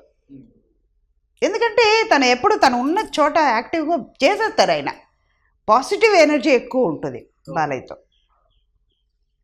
ఆయన విషయాలు, ఆయన నాలెడ్జ్, అంత నాలెడ్జబుల్ పర్సన్ కాబట్టి ఆయన చెప్పే విధం కూడా అన్నిట్లో, ఒక మేకప్ గురించి కానీ, ఫుడ్ గురించి కానీ, చేసే మన వృద్ధి గురించి కానీ అన్నిట్లో తనకి నాలెడ్జ్ ఉంటుంది కాబట్టి ఆయనతో మాట్లాడితే అన్నీ నేర్చుకోవచ్చు. పాజిటివ్ ఎనర్జీ మనకు కూడా వస్తుంది. బాలయ్య బాబు బాలయ్య బాబు అలానే తండ్రి గారితో కూడా చేశారు మేజర్ చంద్రకాంత్. అమ్మగా చేయకపోయినా కానీ కూతురుగానే చేశారు. పెద్ద లక్ అది. నాకు భయం. పెద్ద రామారావు గారు, మోహన్ బాబు గారు, రాఘవేంద్రరావు గారు, కెమెరామెన్ విన్సెంట్ గారు, పెద్ద ఆర్టిస్ట్. అక్కడ చూస్తే శారద గారు, ఎన్టీ రామారావు గారు, వీళ్ళతో మనం ఎలా పని చేయగలుగుతాం. అందులో ఆయన పెద్ద కూతురు, రెస్పాన్సిబుల్ ఉన్న క్యారెక్టర్ లాగా పెట్టారు. ఎలాగ అని అమ్మ చనిపోతుంది అని చెప్పడానికి వచ్చి నాన్న దగ్గర చెప్పాలి. డైరెక్టర్ గారు వదిలేశారు, చేసేయ్ అన్నారు. అంటే నా మీద నమ్మకం పెట్టుకున్నారు రాఘవేంద్ర గారు. ఒప్పుకున్నాను, అన్నీ చేసాం. పెద్ద ఆయన వచ్చి అడిగారు, అన్నారు. అంతే. అనమే భయం వేసింది. ఇంకేం చేస్తాం ఆయన్ని మనసులో తలుచుకున్నా. ఆయన కాదు, నాన్నగారు అక్కడ ఉన్నారు, రామారావు గారు అక్కడ లేదు, అక్కడ ఉన్నది మన తండ్రి. వెళ్ళాను, షార్ట్ చేశాను, దగ్గరికి వచ్చాను. చెయ్యంగానే డైరెక్టర్ గారు కట్ చెప్పడం మర్చిపోయి ఆయన కూడా, రామారావు గారు కూడా ఇలా చూసి దగ్గర తీసుకుని, చాలా బాగా యాక్ట్ చేసావు నాన్న, చాలా బాగా చేసావు అమ్మా. ఆయన దగ్గర నుంచి వశిష్ఠుడు నోట్లో నుంచి బ్రహ్మఋషి ఇదే దొరుకుతుంది మనకి, సర్టిఫికేట్ దొరికిన తర్వాత ఇంకేముంది మనకి. ఇవాళ అవార్డు ఇవ్వలేదు, వాళ్ళు ఇవ్వలేదు, వీళ్ళు ఈ అవార్డు రాలేదని బాధపడకూడదు. అలాంటి లెజెండ్స్ వాళ్ళ దగ్గర నుంచి సర్టిఫికేట్ తెచ్చుకున్నాం. మనకి ఏది కావాలి, పర్ఫార్మెన్స్లో కావాలి, వచ్చింది కదా, గ్రేట్ కదా. కానీ అమ్మ క్యారెక్టర్లకి పెట్టిన పేరు, మీ పేరు బాగా వినపడిన తర్వాత ఈ ప్రగతి కావచ్చు, పవిత్ర, వీళ్ళంతా వచ్చిన తర్వాత సుధగారికి కొంచెం క్యారెక్టర్స్ తగ్గాయి, అమ్మ క్యారెక్టర్స్ ఎక్కువ వాళ్ళే చేస్తున్నారు. ఇప్పుడు తను కొంచెం సైడ్ చేశారు అన్న ఒక టాక్ ఎక్కువ వచ్చింది. ఎప్పుడన్నా బాధ అనిపించిందా విన్నప్పుడు మీకు? ముందు సైడ్ చేశారంటానికి వీళ్ళెవరు? వీళ్ళు సైడే చేయలేదు కదా. సుధాకని ఒక రికార్డు ఉంది, గర్వంగా చెప్పుకుంటున్నా. ఇది పొగరనుకుంటారా? ఇప్పుడు ఇంటర్వ్యూలో నేను చెప్పుకుంటున్నాను, నాగార్జున గారి ఫ్యామిలీ, బాలకృష్ణ ఫ్యామిలీ, ఒక వీళ్ళు చిరంజీవి గారి ఫ్యామిలీ, 3 తరాలు నేను వర్క్ చేశాను. వీళ్ళకి ఎవరికైనా దొరికింది? అది నా రికార్డులో ఉంది కదా. అన్నీ 100 days పిక్చర్స్ ఉన్నాయి, నా రికార్డులో ఉంది. పవిత్ర లోకేష్కి ఉందా, ప్రగతికి ఉందా? లేదు కదా. ఇప్పుడు నా దగ్గర ఒక మొబైల్ ఉంది, ఒక పెన్సిల్ ఉంది, ఒక పెన్ను ఉంది, నా స్పెక్టాకిల్ ఉంది. అలాగే నుంచున్నారు వాళ్ళు.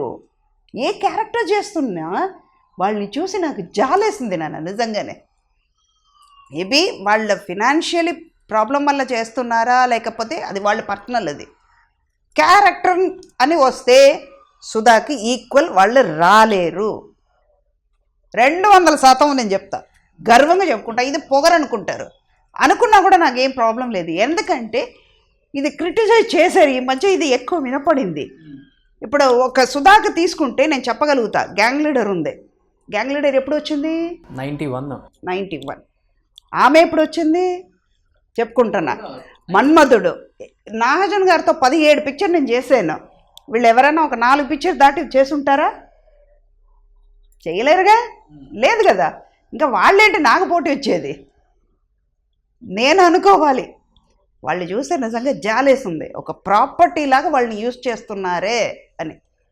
పర్ఫార్మెన్స్కి ఏముంది ఛాన్స్? ఏమీ లేదు. ఆర్టిస్ట్కి కావాల్సింది ఏంటి? మంచి సీన్ రావాలి, మంచి పర్ఫార్మెన్స్ ఉన్న హోప్ రావాలి, క్యారెక్టర్ పడాలి. అది లేదు కదా వీళ్ళకి. ఇంకా వాళ్ళ మీద జాలి వస్తుంది, కానీ వాళ్ళు ఎలాగ నాకు ఈక్వలే రారు వాళ్ళు. అంటే ఈ ప్రాపర్టీ లాగా నిలబడాల్సి వస్తుంది అని చెప్పి ఒకనొక టైంలో కూడా స్టార్ సినిమాలు కూడా వద్దనుకున్న సుధా గారిని కూడా 100% శ్రీమంతుడు మహేష్ బాబు సినిమాలో అమ్మ క్యారెక్టర్ నేను చేయనని చెప్పి రిజెక్ట్ చేశారని కూడా 2 రోజులు క్యారెక్టర్ అన్నారు. అడిగాను, ఎందుకంటే నేను చేసిందంత మంచి క్యారెక్టర్స్ చేసి ఇప్పుడు సుధా అంటే ఒక క్యారెక్టర్, ఈ నిలబడాలి. క్యారెక్టర్ ఉంటే ఇంపార్టెన్స్ ఉంటేనే చేస్తారు అన్న క్యారెక్టర్ని తీసుకుని ఒక మొబైల్ ఉంది, పెన్సిల్ ఉంది, పెన్ను ఉంది అన్నట్టు నించోబెడితే నేను ఎందుకు చెయ్యాలి? నలుగురు నన్ను అడిగేటప్పుడు నేను సమాధానం చెప్పాలి కదా, దానికి నేను సమాధానం చెప్పే లెవెల్లో నేను ఉంటాను. అంటే మహేష్ బాబు గారి కోసం ఆయన ఒప్పుకోవచ్చు కదా, ఒప్పుకోలేను. ఎన్నో పిక్చర్స్ చేస్తున్నారు. అయినా కూడా అదే మహేష్ బాబు గారికి తెలిసి ఉంటుంది కదా, సుధగారు ఉంటే క్యారెక్టర్ ఈక్వల్. అదే సుధగారు ఉంటేనే కదా, అతడుల పక్కన ఉంటే 2 సీన్ చాలు ఆ పిక్చర్కి, హోల్ పిక్చర్ రాలా, 2 సీన్ చాలు. ఇవాళ కూడా మాట్లాడుకుంటున్నారు అతడు గురించి. 2003లో వచ్చింది ఆ పిక్చరు, 2015, 13 ఎప్పుడో వచ్చింది. సరే, అయినా ఇవాళ కూడా మాట్లాడుకుంటున్నారంటే 10 ఏళ్ళు అయినా కూడా ఆ పిక్చర్ గురించి మాట్లాడుకున్నారంటే ఆ 2 సీన్ గురించి మాట్లాడుకుంటున్నారు. వీళ్ళకి లేదు కదా అది. అదే మహేష్ బాబు గారికి చెప్పొచ్చు కదా, చెప్పలేదుగా. అదే సుధగారే కదా అతడులో పక్కన చేసింది. అడుగుతారు మహేష్ బాబు గారు, నేను చిన్నప్పుడు నేను చూస్తున్నానండి ఈ అమ్మ క్యారెక్టర్, మళ్ళీ మాకు కూడా అమ్మ చేస్తున్నారు మీరు. ఏమో వాళ్ళకి అమ్మమ్మ కూడా చేస్తానేమో. ఎలా ఉంటుంది మేడం ఫ్రెండ్స్ మహేష్ బాబుతో? ఫ్రెండ్ ఎలా ఉంటారు సెట్లో అసలు ఆయన?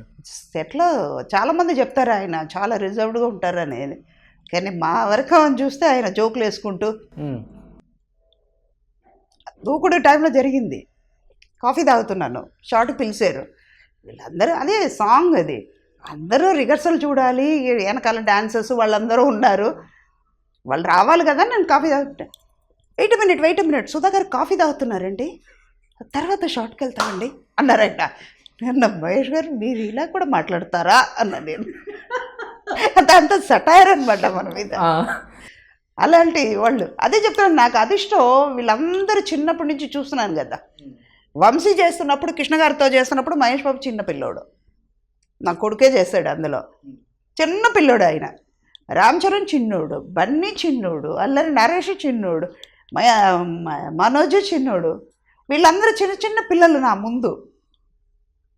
వాళ్ళకి రాదు కదా అలాంటిది.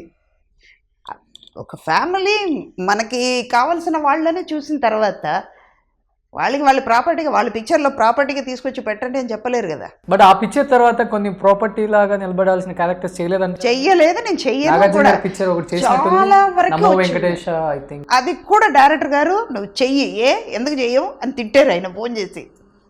నేను చెయ్యనండి, నేను ఎందుకు చేస్తానండి, సారీ సార్ నేను చెయ్యను అన్నాను. ఎందుకు చెయ్యవు, నువ్వు రా చూద్దాం అన్నారు. కానీ చూస్తే ఆ క్యారెక్టర్కి ఒక ఇంపార్టెన్స్ ఉంది కదా. ఇప్పుడు చెప్పుకోవడానికి కూడా ఒక ఇది ఉండాలి. మహేష్ బాబు పిక్చర్లో నేను చేశాను, 100 మంది ఆర్టిస్ట్ ఉన్నప్పుడు ఒక సుధా మాత్రం కనపడదు. ఇప్పుడు నమో వెంకటేశ్వర ఉందంటే నేను, భరణి గారు, నాగార్జున గారు ముగ్గురే ఉన్నాం. ఆ సీన్లో ఎవరు లేరు కదా, మా ముగ్గురినే చూస్తారు. అలా కాదు సీమంతుడిలో, అలా కాదు కదా, 100 మంది ఉన్నారు, ముక్కు మొహం తెలియని వాళ్ళందరూ ఉన్నారు. వాళ్ళతో నేను ఉంటే నన్ను వాళ్ళు ఒకళ్ళలాగానే చూస్తారు కదా. ఆ మహేష్ బాబు పక్కన సుధా ఉందని చెప్పారు కదా, అక్కడ మహేష్ బాబుని చూస్తారు కానీ సుధా చూడరు కదా. అందుకే చేయలే. కానీ అందరూ అడుగుతున్నారు, చాలా వరకు వస్తుంది. క్యారెక్టర్ అడగంగానే మనసు చంపుకుని నేను వెళ్ళి ప్రాపర్టీ లాగా ఉండలేను. నాన్న ఎంతో అచీవ్ అయ్యారు. చెయ్యలా, ఇంకా చెయ్యాల్సింది చాలా ఉన్నాయి. ఇప్పుడే నేను మొదటి మెట్టు ఎక్కేటప్పుడు కింద తోస్తారంటే నేను ఎలా పైకి ఎక్కగలుగుతాను? కానీ నేను ఎక్కగలుగుతా, నాకనే ఒక మెట్టు ఉంటుంది కదా, అక్కడికి వెళ్ళి రీచ్ అవుతాను. నాగేశ్వరరావు గారితో ఎలా ఉంటుంది ఒక ఎక్స్పీరియన్స్? చాలా, అదే అదిష్టం కొద్ది. ఒక్కొక్కసారి నేను అనుకుంటాను, మా అమ్మని తిట్టుకుంటా, ఒకవేళ అమ్మ 10 ఏళ్ళు ముందు పుట్టుంటే ఉన్న కూతురు ఇంకా 10 ఏళ్ళ ముందు పుట్టించేది కదా.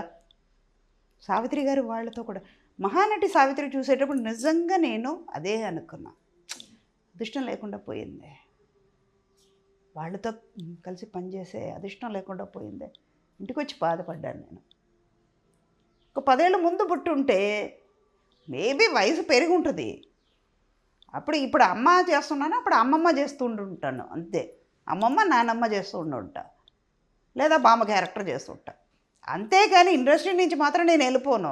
బాలచంద్ర గారు చెప్పినంత ఆ చెప్పిన మాట అది నిజమైతే కానీ నేను ఇండస్ట్రీ నుంచి వెళ్ళను.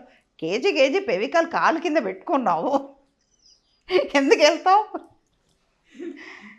నాగేశ్వరరావు గారితో చాలా నేర్చుకోవచ్చు. రామారావు గారితో భయంతో ఉంటుంది, సెట్ సైలెంట్గా ఉంటుంది, నేర్చుకోవచ్చు ఆయన పర్ఫార్మెన్స్ చూసి. నాగేశ్వరరావు గారితో ఏంటంటే ఒక ఫ్రెండ్లీ నేచర్ ఉంటుంది, బాగా జోకులు వేస్తారు. అలాగనే మేము మించిపోయి లెవెల్ దాటిపోయి ఆయనతో చనువుగా మాట్లాడేవాళ్ళం కాదు. కాలు మీద కాలు వేసేసుకొని ఆయన పక్కన వెళ్ళి కూర్చుని అలా మాట్లాడేవాళ్ళు కాదు. దూరంగా కూర్చొని వాళ్ళని గమనిస్తూ ఓ వీళ్ళు ఇలాగ ఉండొచ్చు, సెట్కి వచ్చిన తర్వాత వాళ్ళని నేర్పించేవాళ్ళు, అలాగ నేర్చుకునేవాళ్ళం. ఇప్పుడు మనం చెప్పినా కూడా యా విను అని అన్నప్పటికీ మనం ఎందుకు వద్దు, కాముగా వెళ్ళిపోదాం, అది చూసాం ఇది చూస్తున్నాం, అది జరుగుతుంది. అందుకే నాగేశ్వరరావు గారితో ఒక రకం. అలా తమిళ్లో చూస్తే శివాజీ గారితో, శివాజీ గారు ఇద్దరిని కలిసిన వాళ్ళు, రామారావు గారు అక్కినేని నాగేశ్వరరావు గారు ఇద్దరిని కలిపితే ఎలా ఉంటుందో అది శివాజీ గణేశన్ గారా. సూపర్. నాకు అదిష్టం కలిగింది. ఒక బ్యాడ్లకి ఏంటంటే చెప్పినట్టు 10 ఏళ్ళ ముందు ఉంటుంటే ఎంజీఆర్ గారితో కూడా హీరోయిన్గా చేసేదాన్నేమో. ఇప్పుడు ఆయన రిటైర్ అయిపోయారు, ఆయనతో చేయలే. ఓకే. ఇంకా నాగేశ్వరరావు గారితో షేర్ చేసుకోవాలనుకుంటే ఇంకా ఎలా ఉండేవాళ్ళు మీతో అప్పుల్లో బాగా? ఇంకా అదే బాగా నేర్పించేవాళ్ళు. జోక్ చెప్పినా కూడా, మా మీద జోకులు సటైర్లు వేసినా కూడా షార్ట్ అని కెమెరా ముందుకు వెళ్ళేటప్పుడు ఇలా చెయ్యండి అంటే, ఓ ఈ క్యారెక్టర్కి ఇంత చేస్తే బాగుంటుంది, మనకి ఇంకా పనికి వస్తుంది, మనం ఇంకా డెవలప్ చేసుకోవచ్చు ఈ క్యారెక్టర్, దీనివల్ల మనకి ఇంకా 10 పిక్చర్లు వస్తుంది, మన పర్ఫార్మెన్స్ నేర్చుకోవచ్చు, అలాగ ఉపయోగపడేది. కానీ బయటకు వచ్చిన తర్వాత కెమెరా అవతలకి షార్ట్ అయిన తర్వాత అందరూ కూర్చునేవాళ్ళే. రామారావు గారి దగ్గరికి వెళ్ళి కూర్చునేవాళ్ళం కాదు, కానీ నాగేశ్వరరావు గారు పక్కన కూర్చోబెట్టుకునేవాళ్ళు. రండి, ఎక్కడో కూర్చున్నారా, వచ్చి కూర్చో అమ్మాయి అనేవాళ్ళు. ఆయనతో కూర్చొని ఆ ఫ్యామిలీతో ఎంత ఇది ఉండేదో, ఆ బాండింగ్ నాకు ఇప్పుడు కూడా ఉంది. సో రామారావు అన్నారు కాబట్టి చెప్తున్నాను, దాంట్లో కూడా 3 జనరేషన్స్ చేశారు. రామారావు గారు, బాలకృష్ణ గారు, జూనియర్ ఎన్టీఆర్. కోతికి చిక్కిందే కొబ్బరి చిప్పులాగా మా సుధమ్మకి కొబ్బరి చిప్పల్లో కూడా మంచి తీపిగా ఉన్న కొబ్బరి దొరికింది నాకు. జూనియర్ ఎన్టీఆర్తో బాద్షాలో కూడా డాన్స్ చేస్తారు కదా, పుట్టింటోళ్ళు వదిలే. హీరోయిన్గా వర్క్ చేయలేకపోయినా జూనియర్ ఎన్టీఆర్తో కలిసి కాంబినేషన్ చేసినట్టే కదా అది. అక్కడ కోరిక తీరిపోయింది. ఎలా అనిపించింది ఆ సీన్ చెప్పగానే మీకు, ఆ డాన్స్ సీను? ఏంటి అన్నాను, అదేంటి డాన్సా అన్నారు, కానీ సీక్వెన్స్ ఏంటో చెప్పలేదు. అది సూర్య, సాయి కిషోర్ కో డైరెక్టర్స్ కదా, వాళ్ళు వచ్చి ఏమంటే రేపు డాన్స్ ఉంది కొంచెం ప్రాక్టీస్ చేసుకుంటారు. ప్రాక్టీస్ ఆ డాన్స్ ఏంటి, ఈ క్యారెక్టర్ డాన్స్ ఏంటి ఉండదు కదా అన్న. లేదండి రేపు సాంగ్ ఉందండి అంటే సీన్ ఏంటో చెప్పారు. ఓ ఆడుకోవచ్చు అంటే నా కళ అది. ఒక 6 ఏళ్ళు నేను భరతనాట్యం నేర్చుకుని యాక్సిడెంట్ అయ్యి అరంగేట్రం అవ్వకుండా డాన్స్ చెయ్యాలి అని పట్టుదల ఉన్న క్యారెక్టర్కి యాక్సిడెంట్ అయి పడిపోయినాం. ఇంకేముంది, డాన్స్ దొరికితే ఛాన్స్ కదా, స్వీట్ తిన్నట్టే కదా మనకి. ఇలా ఓకే షార్ట్కి వచ్చాం. మార్నింగ్ అంటే షూటింగ్ ఉన్నాం కాబట్టి మార్నింగ్ ఒక 20 మినిట్స్ 30 మినిట్స్ 15 మినిట్స్ ఎంతో పైన 7 ఏకర్లో పైన గ్లాస్ రూమ్లో ప్రాక్టీస్ చేసాం. అది కూడా వేస్ట్, అక్కడికి వెళ్ళి మాస్టర్ ఏం చెప్తారో చేస్తాం అన్న ధైర్యం. వచ్చా షార్ట్కి వచ్చిన తర్వాత తారక్ని అడుగుతున్నాను. నేను జూనియర్ ఎన్టీఆర్ని తారక్ అనే పిలుస్తాను, ఎందుకంటే మేజర్ చంద్రకాంత్ టైంలో పెద్ద ఆయన ఒళ్ళో కూర్చునే చిన్న పిల్లోడు, చంటి పిల్లోడుగా చూసాము తన్ని. చంటి పిల్లోడే, చంటుడే, చిన్నోడు మనస్సు, అలాంటి సున్నితమైన మనసు తనకి. బయట అలాగా హీరో నేను అన్నది లేకుండా అందరితో జోకులు వేసుకుంటూ వాళ్ళ ఏడిపిస్తూ అలాగే ఉన్న తారక్ని అలాగే ఇప్పుడు వరకు చూస్తున్నాను నేను. అలా చిన్న పిల్లోడిని మేజర్ చంద్రకాంతలో చూసాం, అక్కడ ఆడుకుంటాడు, షార్ట్ మధ్యలో అలాగే వెళ్తాడు, కంట్రోల్ లేకుండా అల్లరి చేసేవాడు కదా. ఆ తారక్ని ఇక్కడ చూస్తుంటే బాబు అని పిలవలేము, పెద్ద ఆయన పేరు ఆయనే అలాగే పిలవరు. నాకు ఎలా పిలవాలంటే తారక్ అని వచ్చింది, అదే తారక్ అని ఇప్పుడు కూడా తారక్ అనే పిలుస్తానన్నమాట. చెప్తుంటే తారక్ నువ్వు ఒక్కవేళ హెవీ మూమెంట్ నువ్వు చేయకు, నేను చెయ్యలేను అంటే, ఇది కావాలి నన్ను ఏడిపిస్తున్నావు మమ్మీ నువ్వు అంటాను. నాకు ఒక అదృష్టం ఏంటంటే అందరూ నన్ను మమ్మీ అని పిలుస్తారు, అమ్మ అంటారు. జూనియర్ ఎన్టీఆర్, ఉదయ్ కిరణ్ వీళ్ళందరూ అమ్మ అని పిలుస్తారు, మమ్మీ అని పిలుస్తారు. ఒక మనోజ్ మాత్రం గట్టిగా మమ్మీ అంటాడు, నొక్కినట్టు మమ్మీ అంటాడు తను. మిగతా వాళ్ళందరూ ఒక్కొక్కసారి అమ్మ అంటారు, ఒకసారి మమ్మీ అంటారు. తారక్ మాత్రం అమ్మ అని పిలిచేవాడు తను. అంటే నువ్వు చేయకున్నా అంటే ఇది కావాలని నిన్ను ఏడిపిస్తున్నారు మమ్మీ, మీరు వద్దమ్మా, నీకు కావాలని మీకంటే నేను ఒక పాయింట్ తక్కువగానే చేస్తాను అంటే నీకు డాన్స్ సరిగా వస్తూ నాకు రానట్ట అన్న. ఏడిపిస్తే కరెక్ట్గా అలా చేస్తాం, చాలా బాగా ఎంజాయ్ చేశారు. నాకేంటంటే ఒక చిన్న ఇంకోసారి ఒక టేక్ వెళ్తే బాగుంటుంది కదా అని అనుకున్న స్ప్రెయిన్ వచ్చేస్తుంది కాలికి, చేయలేకపోయాను. అంటే బాగానే చేస్తే మళ్ళీ ఇంకో 1 more ఎవరైనా అడుగుతారమ్మా, అందుకే వచ్చింది అన్నట్టు. అది మంచి ఎక్స్పీరియన్స్. అది ఒక మంచి డాన్సర్తో నాకు బన్నీతో చేయాలని ఉంది, కానీ కోరిక తీరదు, ఎప్పుడు తీరుతుందో. ప్రభుదేవాకి నాకు ఒక అగ్రిమెంటే ఉంది, తనకి ఈక్వల్గా డాన్స్ నాకు ఇవ్వాలని. మొన్న ఎయిర్పోర్ట్లో కలిశాను, నేను వైజాగ్ వెళ్తుంటే తనని మెడ్రాస్ ఎయిర్పోర్ట్లో కలిస్తే మన అగ్రిమెంట్ గుర్తుందా ప్రభు అన్నాను. తప్పకుండా చేస్తామండి అన్నారు తను. ఆయన స్పీడ్కి నేను చేయలేనేమో కానీ. ఎలా ఉంటారు సెట్లో జూనియర్ ఎన్టీఆర్? చాలా సరదాగా కొట్టారు, జోకులే. పెద్ద ఆయన చూసినట్టే ఉంటుందా? 100%. కానీ భయం రాదు, మన కళ్ళ ముందు పెరిగిన పిల్లోడు కదా, అందుకే భయం రాదు. ఆయనంటే భయం, తనైతే ప్రేమ, అంతే. ఏమైనా షేర్ చేసుకుంటారమ్మా తాతయ్య గురించి కానీ అప్పుడు ఏమన్నా అడుగుతుంటారా జూనియర్ ఎన్టీఆర్? అన్నీ అడుగుతాం, కళ్ళ ముందు చూస్తాం కదా అమ్మ. వాళ్ళ ఫ్యామిలీ మొత్తం అందరూ వచ్చేవాళ్ళు. మేజర్ చంద్రకాంత్ టైంలో ప్రతి ఒక్కళ్ళు వచ్చేవాళ్ళు సెట్కి. ఫ్యామిలీ అంటే అలా ఉండాలి అని. తర్వాత ఎవరి ప్రాబ్లం వాళ్ళది, ఎవరు టెన్షన్ వాళ్ళది అని వెళ్ళిపోతున్నారు. కానీ ఒక పెద్ద దిక్కు ఉన్నప్పుడు ఇంటికి ఎలా ఉంటుందో అన్నదికి నిదర్శనం ఆయన. పిల్లల్ని ఎలా కలుపుతూ ఒక చోట ఎలా ఉంచాలన్నది. అందరూ వచ్చేవాళ్ళు. ఇవాళ బాలకృష్ణ, రేపు హరికృష్ణ, అలాగ అందరూ, మోహన్ కృష్ణ గారు అందరూ వచ్చేవాళ్ళు సెట్కి. భలే ఉండేది సరదాగా, ఒక పెళ్ళికి వెళ్ళినట్టే మేజర్ చంద్రకాంత్ చేయడం.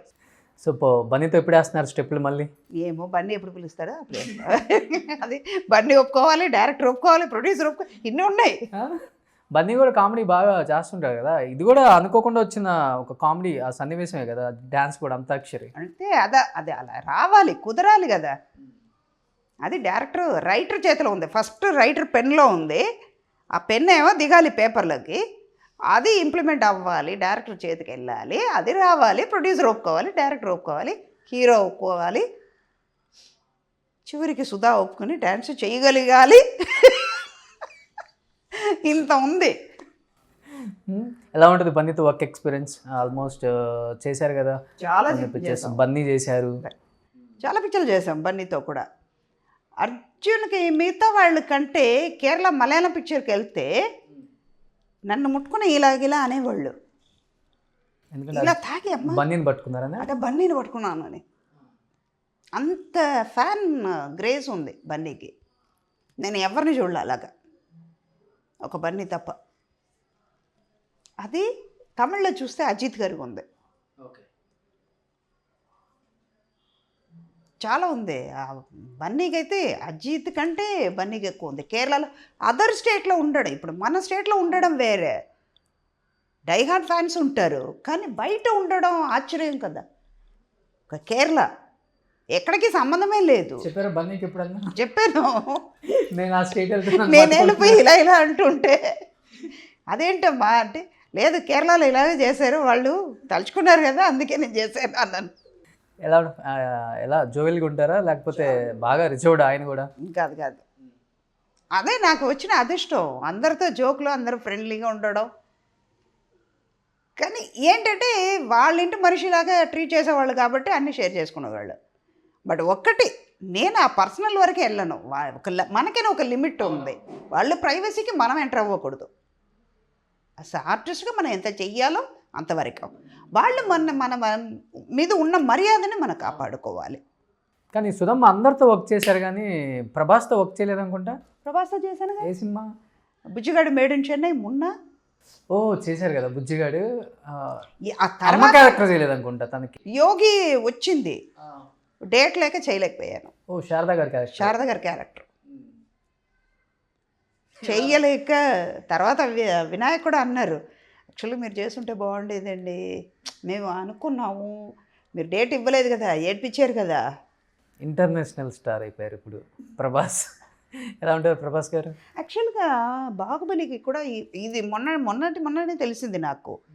ఆ రోహిణి క్యారెక్టర్కి అడిగారంట, తర్వాత రాజమౌళి గారికి అనిపించిందా లేకపోతే ఎవరికి అలాగా అనిపించిందో, బ్లౌజ్ లేకుండా చూడలేకపోతున్నారేమో అనేది ఒక క్వశ్చన్ మార్క్ వచ్చిందమ్మా. మాట అయితే మీ పేరు వచ్చింది, తల్లి అనగానే ఆటోమేటిక్గా అదే కదా వస్తుంది అందరికీ. అవునవును. ఫస్ట్ పేరు సుధా, సుధా లేకపోతే చూడలేదు కదా ఇప్పటి వరకు, చూడలేదు కదా, అలాగ అనిపించి ఉండొచ్చేమో అని మిస్ అయ్యారన్నమాట. మిస్ అయ్యారు. ఎలా ఉంటారు ప్రభాస్? ప్రభాస్తో ఎక్కువ కాంబినేషన్ లేదు కాబట్టి తనతో ఎక్కువ వర్క్ చేయలే. మున్నాలో కూడా ఎక్కువ రోజులు లేదు, 2 or 3 days పనిచేసాం. బుజ్జిగాడు కూడా అంతే, 2-3 days అంతే. అంటే వీళ్ళతో కలిసి పనిచేసే అంత టైం నాకు తనతో చేయలేకపోయాను. కానీ ఒక పెద్ద ఆర్టిస్ట్గా ఉన్నారు, లీడ్ చేస్తున్నారు, అప్పటికే బిజీ ఆర్టిస్ట్. టక్కున ఒక కొత్త డైరెక్టర్ వచ్చేసి అనరాని మాట, ఒక బూతు మాట సుధా గారిని అనేసి, మీరు మామూలుగానే ఎమోషనల్, అవతల వాళ్ళు కొత్త పాత అని చూడరు, బాగా ఎమోషనల్ అయిపోయి అసలు నేను సెట్లో నుంచి బయటికి వెళ్ళిపోతానని చెప్పి అన్నారంట. తను ఇప్పుడు పెద్ద డైరెక్టర్ అనుకోండి, పెద్ద డైరెక్టర్ అవ్వచ్చు, చిన్న డైరెక్టర్ అవ్వచ్చు. డైరెక్షన్ అని వచ్చిన తర్వాత డైరెక్టర్ కనపడరు. డైరెక్టర్ వ్యూ ఏంటంటే ఆర్టిస్ట్ ఫేస్లో కనపడతారు. ఇప్పుడు డైరెక్టర్ గౌరీ అన్న క్యారెక్టర్ రాశారు, అది సుధా చేస్తుంది గౌరీ అంటే, ఆ ఎమోషన్ ఎక్కడ క్యారీ అవుట్ అవుతుంది? సుధా క్యారెక్టర్ మీద. ఆ గౌరీ క్యారెక్టర్ డైరెక్టర్ వ్యూ అక్కడ చూపిస్తున్నారు. అలా అన్నప్పుడు సుధా కనపడాలా, గౌరీ కనపడాలా? గౌరీయే కదా కనపడాలి. అక్కడ డైరెక్టర్ ఎవరైనా కనపడరు కదా, బిహైండ్ ద కెమెరా ఉంటారు వాళ్ళు. ఆడిచ్చేది ఎవరు?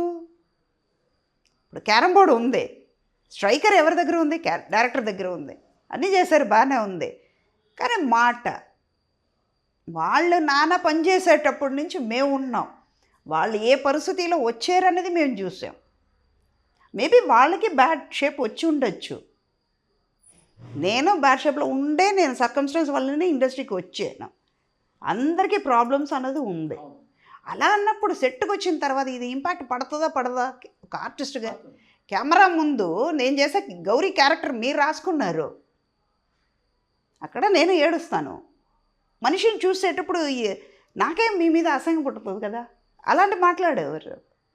అలా అన్నప్పుడు చేయకూడదని ఆయన దగ్గర నుంచే వెళ్ళిపోయాను. సెట్లో నుంచే ఒకటే ఆర్గ్యూ చేస్తే 2 చేతులు కొడితేనే చెప్పడం వస్తుంది. మనం ఒక చేత్తో కొట్టుకుంటూ ఉంటే చెప్పడం రాదుగా. నువ్వు ఆర్గ్యూ చేసావా, నేను ఆర్గ్యూ చేశానంటే ఇంకా ఆర్గ్యుమెంట్ పెరుగుద్ది. చిన్న లాజికే ఇది. మాట్లాడారు, అందరూ ముందు అడిగారు, తప్పు నా మీద లేనప్పుడు ఆయన అన్నారు. దీనికి ఒకటే సొల్యూషన్, ఆయన చూసి నేను ఈ పిక్చర్ ఒప్పుకోలే. ఆ కన్సర్న్లో ఇది నాకు 7వ పిక్చరు. ప్రొడ్యూసర్కి నాకు మాట, డైరెక్ట్ డీలింగ్ ఎక్కడి నుంచి మాట్లాడుకునేది నేను ప్రొడ్యూసరు. డైరెక్టర్కి ఏ విధానంలో కనెక్షన్ లేదు. అలా అన్నప్పుడు నేను ఎందుకు ఆయనతో మాట్లాడాలి? వెళ్ళిపోయాను. ప్రొడ్యూసర్ వచ్చారు, కాంప్రమైజ్ చేశారు. ఆయన ఉంటే నేను చెయ్యను, ఎందుకంటే ఆయన చూసేటప్పటికల్లా నా మాట అది రీవెండ్ అవుతుంది కదా. ఎలాగైనా ఒక మనిషి ఒక మాట అనేసారంటే అది గుర్తుకు ఉంటుంది. మన మనుషులు, నేను రాయి కాదు కదా. ఆ రాయిని కూడా కొడుతూ ఉంటే ఒక క్షణం తర్వాత అది ఇరిగిపోద్ది, పగిలిపోద్ది కదా రాయి కూడా. అలా అన్నప్పుడు మనిషిగా ఉన్నప్పుడు నాకు మామూలుగానే ఏడుస్తా. ఎవరైనా బయట గొడవ పడుతున్నాయి గట్టిగా మాట్లాడితేనే ఇక్కడ ఏడుస్తా. అలాంటి క్యారెక్టర్ ఆ మాట అన్నప్పటికీ అందరి ముందు ఒక 100 మంది ఉన్నారు. తప్పు మీది పెట్టుకుని నా మీద పాయింట్ చూపిస్తే ఏడ్చేయను, వెళ్ళిపోయాను సెట్లో నుంచి. వేరే ఏం చేయలే. ఎవరో పెద్ద ప్రొడ్యూసర్ చెప్పడంలో తప్పే లేదు. రత్నం గారు, Selvaraghavan director, 7G rainbow colony, 7G Brindavan colony. Rainbow colony అని తమిళ్లో వచ్చింది, బృందావన్ కాలనీకి. ధనుష్ వాళ్ళ బ్రదర్. ఆ తర్వాత ఆడవాళ్ళు మాటలకు అర్థాలే వేరు. అది అడిగారు, నేను చేయనని చెప్పేసా. అశోక్ కుమార్ గారు ఫోను ఏమంటే మదర్ క్యారెక్టర్ అండి మీరు చేస్తే బాగుంటుందండి, మీరు చెయ్యండి సెల్వరాఘవన్ అయితే నేను చెయ్యనండి, దయచేసి పిలవకండి. మేబీ ఆయన మంచి డైరెక్టరే, లేదని చెప్పలేదు, కానీ ఆయన చూసేటప్పటికల్లా నాకు ఆ మాట గుర్తుకొస్తుంది, చెయ్యనండి అన్న. అదే ఇన్సిడెంట్ తమిళ్లో ఒక డైరెక్టర్ అన్నారు, అందరు ముందు వెళ్ళిపోయాను. అమ్మని కూర్చోబెట్టుకుని ఓళ్ళ పడుకుని ఏడుస్తున్నా. అమ్మ తిట్టారు, ఎందుకు ఏడుస్తావు, చేయలేవా? అతను కో డైరెక్టరే కదా, రేపు డైరెక్టర్ అవుతాడు, వచ్చి నేను క్యారెక్టర్కి అడుగుతాడు, అప్పుడు చూపించు. ఆయనకి అయ్యో మనం తప్పు చేస్తాం అన్నది తెలియాలి, అలా చేయన్నారు. సీదా అదే జరిగింది. ఆయన డైరెక్టర్ అయ్యారు, వచ్చి క్యారెక్టర్కి అడిగారు, అడిగితే నేను చేయనండి అన్న. మీ క్యారెక్టర్ రాజలక్ష్మి గారు చేశారు అనుకుంటా. రాజలక్ష్మి గారు చేశారు. తమిళ్లో కూడా ఆయన కో డైరెక్టర్ అడిగారు, చేయనమ్మా. మళ్ళీ అదే గుర్తుకొస్తుంది, నువ్వు అక్కడ చూసావు, ఆయన మాట్లాడే విధం నువ్వు చూసావు. మన మనుషులు వెనకాల మాట్లాడుకుంటాం. ఆ రోజు సుధాగారిని మా డైరెక్టర్ ఇలాగే మాట అన్నారయ్యా, వస్తుంది కదా, నేను ఉండడం వల్ల వస్తుంది, లేకపోయినా కూడా రావచ్చు, కానీ నేను విన్న కదా అక్కడ ఉండి. ప్రజెంట్ నేను అక్కడ ఉండను కదా, నా ప్రెసెన్స్ అక్కడ ఉండదు కాబట్టి నేను చేయను అన్నాను. ఇప్పటివరకు సెల్వరాఘవన్ పిక్చర్ నేను చేయలే. ఇన్ని పిక్చర్లు చేశారు కదా, 900 పిక్చర్లు చేశారు. ఎప్పుడైనా లైఫ్లో అనిపించిందా, అరే ఈ సినిమా ఎందుకు చేశాను నేను, ఈ సినిమా ఒప్పుకోకపోతే బాగుండే, ఇలాంటి క్యారెక్టర్స్ ఎందుకు చేశాను అనిపించిన ఒక సినిమా ఏదైనా ఉందా మీ లైఫ్లో? ఇప్పటి వరకు లేదు. ఏం లేదా? ఎందుకంటే ఇది కావాలని నేను కోరుకుంటున్నాను కదా, ఇదే ఇలాగే ఉండాలి, ఒక ఆర్టిస్ట్గా ఉండాలి, ఒక 10 మంది నన్ను చూసి బాగున్నారని అడగాలి, ఈ క్యారెక్టర్ ఎంత బాగా చేశారండి, మిమ్మల్ని తలుచుకున్నామండి అని చెప్పాలి. నేను ఇండస్ట్రీలో ఉండాలనే కదా నా మనసులో ఉంది. దానివల్ల నేను ఏది క్యారెక్టర్ చేసినా అది ఒక సీన్ అయినా 2 సీన్ అయినా మంచిగా చెయ్యాలి అని కోరుకుంటాను. సో క్యారెక్టర్ ఆర్టిస్టులకి కాంట్రవర్సీ కూడా చాలా కామన్ అమ్మా, అప్పుడు ఉంది, ఇప్పుడు ఉంది, ఇంకా పెరుగుతుంది కూడా. ఇది ఎప్పుడన్నా సుధా గారిని మానసికంగా కానీ మిమ్మల్ని పాయింట్అవుట్ చేసి మాట్లాడారు అన్న న్యూస్ ఎప్పుడన్నా వచ్చిందా? ఏ విధంగా అయినా కానీ, పర్సనల్గా కానీ లేకపోతే సినిమా పరంగా కానీ మిమ్మల్ని పాయింట్అవుట్ చేసిన మాటలు? దీనికి కరెక్ట్ సమాధానం ఏంటి తెలుసా, వాళ్ళు పనికి మాలిన వాళ్ళు. అది తప్పు పదమో రైట్ పదమో నాకు తెలియదు, వాళ్ళకి పని లేక అలా మాట్లాడతారు. దాన్ని మనం అది తీసుకున్నామంటే మైండ్లో పెట్టుకుంటే వాళ్ళకి మనకి తేడా ఉండదు. మాట్లాడే వాళ్ళు మాట్లాడుతూనే ఉంటారు, వాళ్ళకి పని లేక మాట్లాడుతున్నారు. బట్ జరిగిందా మీ లైఫ్లో? జరగలేదు, జరిగినా కూడా కేర్ చేయను. ఇప్పుడు ఇందాక క్రిటిసైజ్ చేశారని చెప్పాను కదా 2-3, అప్పుడు కూడా అదే నేను అన్నా. నాలో ఉన్న పాజిటివ్నెస్ ఏంటంటే నా రికార్డు వాళ్ళకి లేదు కదా అని పొగరు. దానివల్ల నాకు వాళ్ళు నా ముందు చిన్నగా కనపడతారు, కానీ వాళ్ళని కలిసేటప్పుడు మంచిగానే మాట్లాడతా. ఎందుకంటే నేను హర్ట్ చేసే మనిషి కాదు, వాళ్ళకి నాకు తేడా ఎక్కువ ఉంటుంది. నేను ఎప్పుడు పై మెట్లో ఉంటాను, వాళ్ళు ఇంకా కింద మెట్లోనే ఉన్నారు అన్నది నా పొగరుది, చూసుకుంటాను అలాగే. అందుకేనేమో అలాగే వాళ్ళు ఏ సందర్భంలో అలా మాట్లాడారో, కానీ నా వరకు వచ్చేది అందుకే నాకు అదృష్టం అంటాను నేను. ఎందుకంటే ఎవరు ఇలా మాట్లాడే వాళ్ళు ఎవరు లేరు కదా, ఎవరు సుధా అంటే ఇలాగనే పిన్ పాయింట్ చేసేవాళ్ళు నాకు లేదు. వాళ్ళతో అలా కలిసి పనిచేసే ఈ ట్రావెలింగ్ మొత్తం ఈ 40 years ట్రావెలింగ్ అలా జరిగింది నాకు, ఇక ముందు కూడా అలాగే ఉంటుంది. కానీ ఇంత నవ్వుతూ ఉంటారు, ఇంత ప్లెజెంట్గా ఉంటారు. ఇలాంటి సుధా గారికి కూడా కొంతమంది మరణాలు, ఎంతోమంది అడిగారు మిమ్మల్ని ఇది, బట్ కొంతమంది మరణాలు మిమ్మల్ని కలిసి వేసింది. అసలుకి మొత్తం మీ లైఫ్ ఒక్కసారి బ్యాక్ వెళ్ళి చూసుకునే విధంగా చేసిందని కూడా ఎక్కువ నేను విన్నాను, చూశాను కూడా అమ్మ. ఎలా అనిపిస్తుంది అసలుకి? అంటే ఉదయ్ కిరణ్ మరణం ఒకటి, బాలచంద్ర గారి మరణం ఒకటి, ఈ మధ్యకాలంలో నాన్నగారి మరణం ఒకటి, ఇది 3 ఒకటి చెప్పాలంటే అందుకే నేను ఉదయ్ కిరణ్ గురించి తలుచుకోను ఎప్పుడు, వాడికి అదృష్టం ఎక్కువ. అంటే ఉదయ్ మీ బంటులాగా ఉంటాడు కాబట్టి అంత మీ మనసుకు అంత దగ్గర అయ్యాడా? లేకపోతే దగ్గర అయ్యాడు, వాడు పిలుపు కూడా అలాగే అనిపించింది. వాడు పడే బాధ, వాడు పడే కష్టాలు, తల్లిదండ్రులను పోగొట్టుకుని తండ్రి ఒక విధంగా వెళ్ళిపోయాడు, దూరం అయ్యాడు, తల్లి శాశ్వతంగా దూరం అయ్యింది. ఒంటరి అయిపోయాడు. ఇప్పుడు నా పరిస్థితి, నాకు బ్రదర్స్ అందరూ ఉన్నా కూడా మా నాన్నగారిని పోగొట్టుకుని నేను తల్లి లేక తండ్రి లేకుండా నేను నించున్నాను ఇప్పుడు. కానీ ఇది నాకు ధైర్యం ఇచ్చింది. ఇంకా 8 నెలలు నేను నాన్నగారిని అలా చూసా. నా తల్లికి కూడా నేను చేయలే. కూతురుగా పుట్టినందుకు నేను గర్వం అంటే అంత గర్వపడుతున్నాను నేను. దేవుడు ఎందుకో నమ్మి నా దగ్గరికి తీసుకొచ్చి పెట్టాడు కదా, నేను బాగానే చూసుకుంటాను, ఈ ఆత్మకు మంచి చేస్తాను అని చెప్పి నా దగ్గర తీసుకొచ్చి ఆయన అలా చూశానన్నమాట. ఆ ప్రాణం కూడా చివరికి నా చేతిలోనే పోవాలని. నా తల్లికి చేయలేదు, 20 నిమిషాలు ఆవిడ అన్నీ పోయింది. కానీ ఈయన 8 నెలలు బాధపడ్డాడు. ఒక్కొక్క చిన్న హెయిర్ కూడా ముట్టుకుంటే అంత నొప్పి వచ్చే మనిషి. అమ్మా అమ్మా అమ్మ అనేది. ఎవరిని చూసినా సుధమ్మ, ఎవరు చూసినా సుధా. ఆ మాట పడిపోవడం అన్నీ చూశాను. చివరికి కళ్ళు కూడా నన్ను చూస్తుంది. అవన్నీ చూసి ఆయనలాగా మనం ఉండకూడదు, ధైర్యం తెచ్చుకోవాలి. దాంట్లో నుంచి బయటపడడానికి నాకు 2 నెలలు అయ్యింది. అదన్నీ ఇవాళ కూడా ఆయన ముందు పెట్టుకుని ఇలా ఉండాలి. ఇదంతా లైఫ్లో ఫస్ట్ నెలలో కూడా నాతో చాలాసార్లు కూడా చెప్పారు ఈ విషయం నాన్నగారిది. తలుచుకుంటే నాకు బాధగా ఉంటుంది. ఎప్పటికైనా ఇంట్లో లోపలికి వెళ్ళి చూసిన తర్వాత ఆయన లేని రూమ్కి వెళ్ళి ఇవాళ దీపం పెట్టేటప్పుడు ఆయనకు కూడా ఆయన ఎక్కడ పోయారో అక్కడ దీపం చూపించి మళ్ళీ వస్తాను అనమాట ఇంట్లో. ఎందుకంటే ఆయన ఉన్నట్టు నా దగ్గర. నమ్మరమ్మా, ఇది నిజం, నేను ఇది ఎగ్జాగరేట్ చేసి చెప్పాలా.